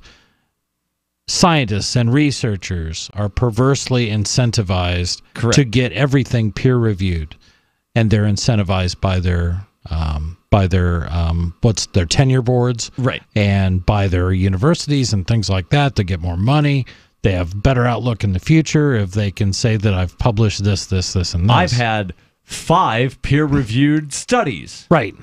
So you have that incentivized. That's a financial incentive, and that's going to cause people to, like I said, skip some details, to clip some corners and stuff like that. Right. But to me, peer review is really, the dependency should be on the person reading it, the person who is trying to get some bit of knowledge. It's more important for the person who needs the knowledge to do their own peer review. And it's sort of a decentralized way of looking at it, that we shouldn't immediately trust something because it's got a stamp on it that says this is always good, unless that is someone you already trust.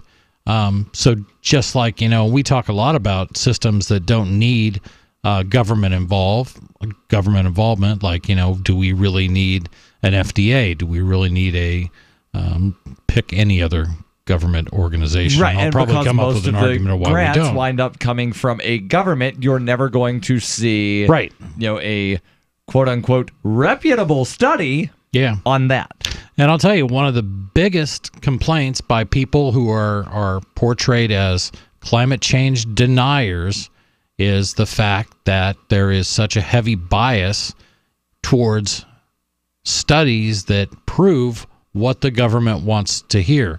The government's point of view on climate change, they want it to be there, at least administrations in the past have. Right. They want to show that climate change is real.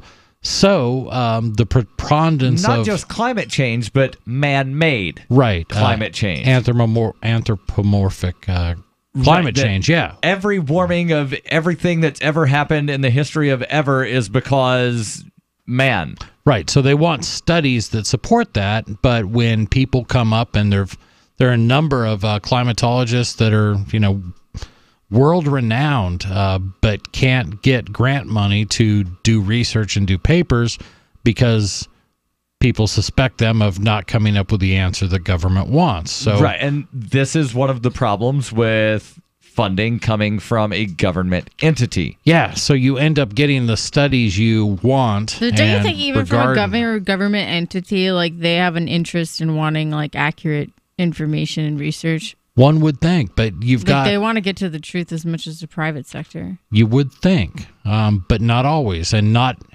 how about when you start throwing in big money and? Well, yeah, but when you think of like the fact that we're competing against other nations in terms of like medicine and that kind of stuff, like obviously they're going to want to. I don't have say the greatest minds in some areas working they won't freely to research stuff. But let's look back at the Obama years; those were very heavy environmentalists, and they did not want to see papers coming out. So we do have a space force, Chris. No, we don't actually have a space force. We have a president talking about a space force. I want Space Force. We're out of time for tonight, and hopefully Space Force never actually happens. Space Force. We'll be back tomorrow, but always online at freetalklive.com. So the protection of life, liberty, and property is what the Free State Project is all about. But it's an effort to move 20,000 people who understand. It's about demonstrating to the entire country that, yeah, we can have a free market, a truly free market. Making it just a freer, great place to live. It's the world's largest voluntarist libertarian community, and it's only getting bigger. That's amazing, to be able to move to a place where other people like passionately believe in being free and independent. What the Free State Project is managing to do, though, is to put their money where their mouth is. It's physically getting up across the country and saying, let's go someplace and let's demonstrate the power of these ideas. There's a lot of kind of philosophy that surrounds liberty. There's a lot of thinking about it and talking about it. But here in New Hampshire, people are doing it. 101 Reasons Liberty Lives in New Hampshire, a documentary by Free State Project Early Movers. Watch it free at 101reasonsfilm.com. 101reasonsfilm.com. Are you tired of governments around the world killing innocent people? Stop using their money. There is an alternative. Bitcoin is a stateless, free market, non-political currency. Bitcoin is money that cannot be inflated or controlled by any state. By continuing to use their money, you're perpetuating the killing. Stop doing it. You have an incredible alternative available to you now. Learn it, use it, spread it. Get started with Bitcoin at Bitcoin.com. It's Bitcoin.com. Did you know we've taken our LRN.FM telephone listen line to a new level with the LRN.FM audio on demand line? Now you can call 712-770-8447 anytime and listen to LRN.FM's live feed. And you can listen to a bunch of our original shows on demand. Long distance fees may apply. Just dial 712-770-8447 and choose from the menu. 712-770-8447. The latest episode of Declare Your Independence is next, after the news, here on the Liberty Radio Network, LRN.FM. From Keene in the Shire, the Liberty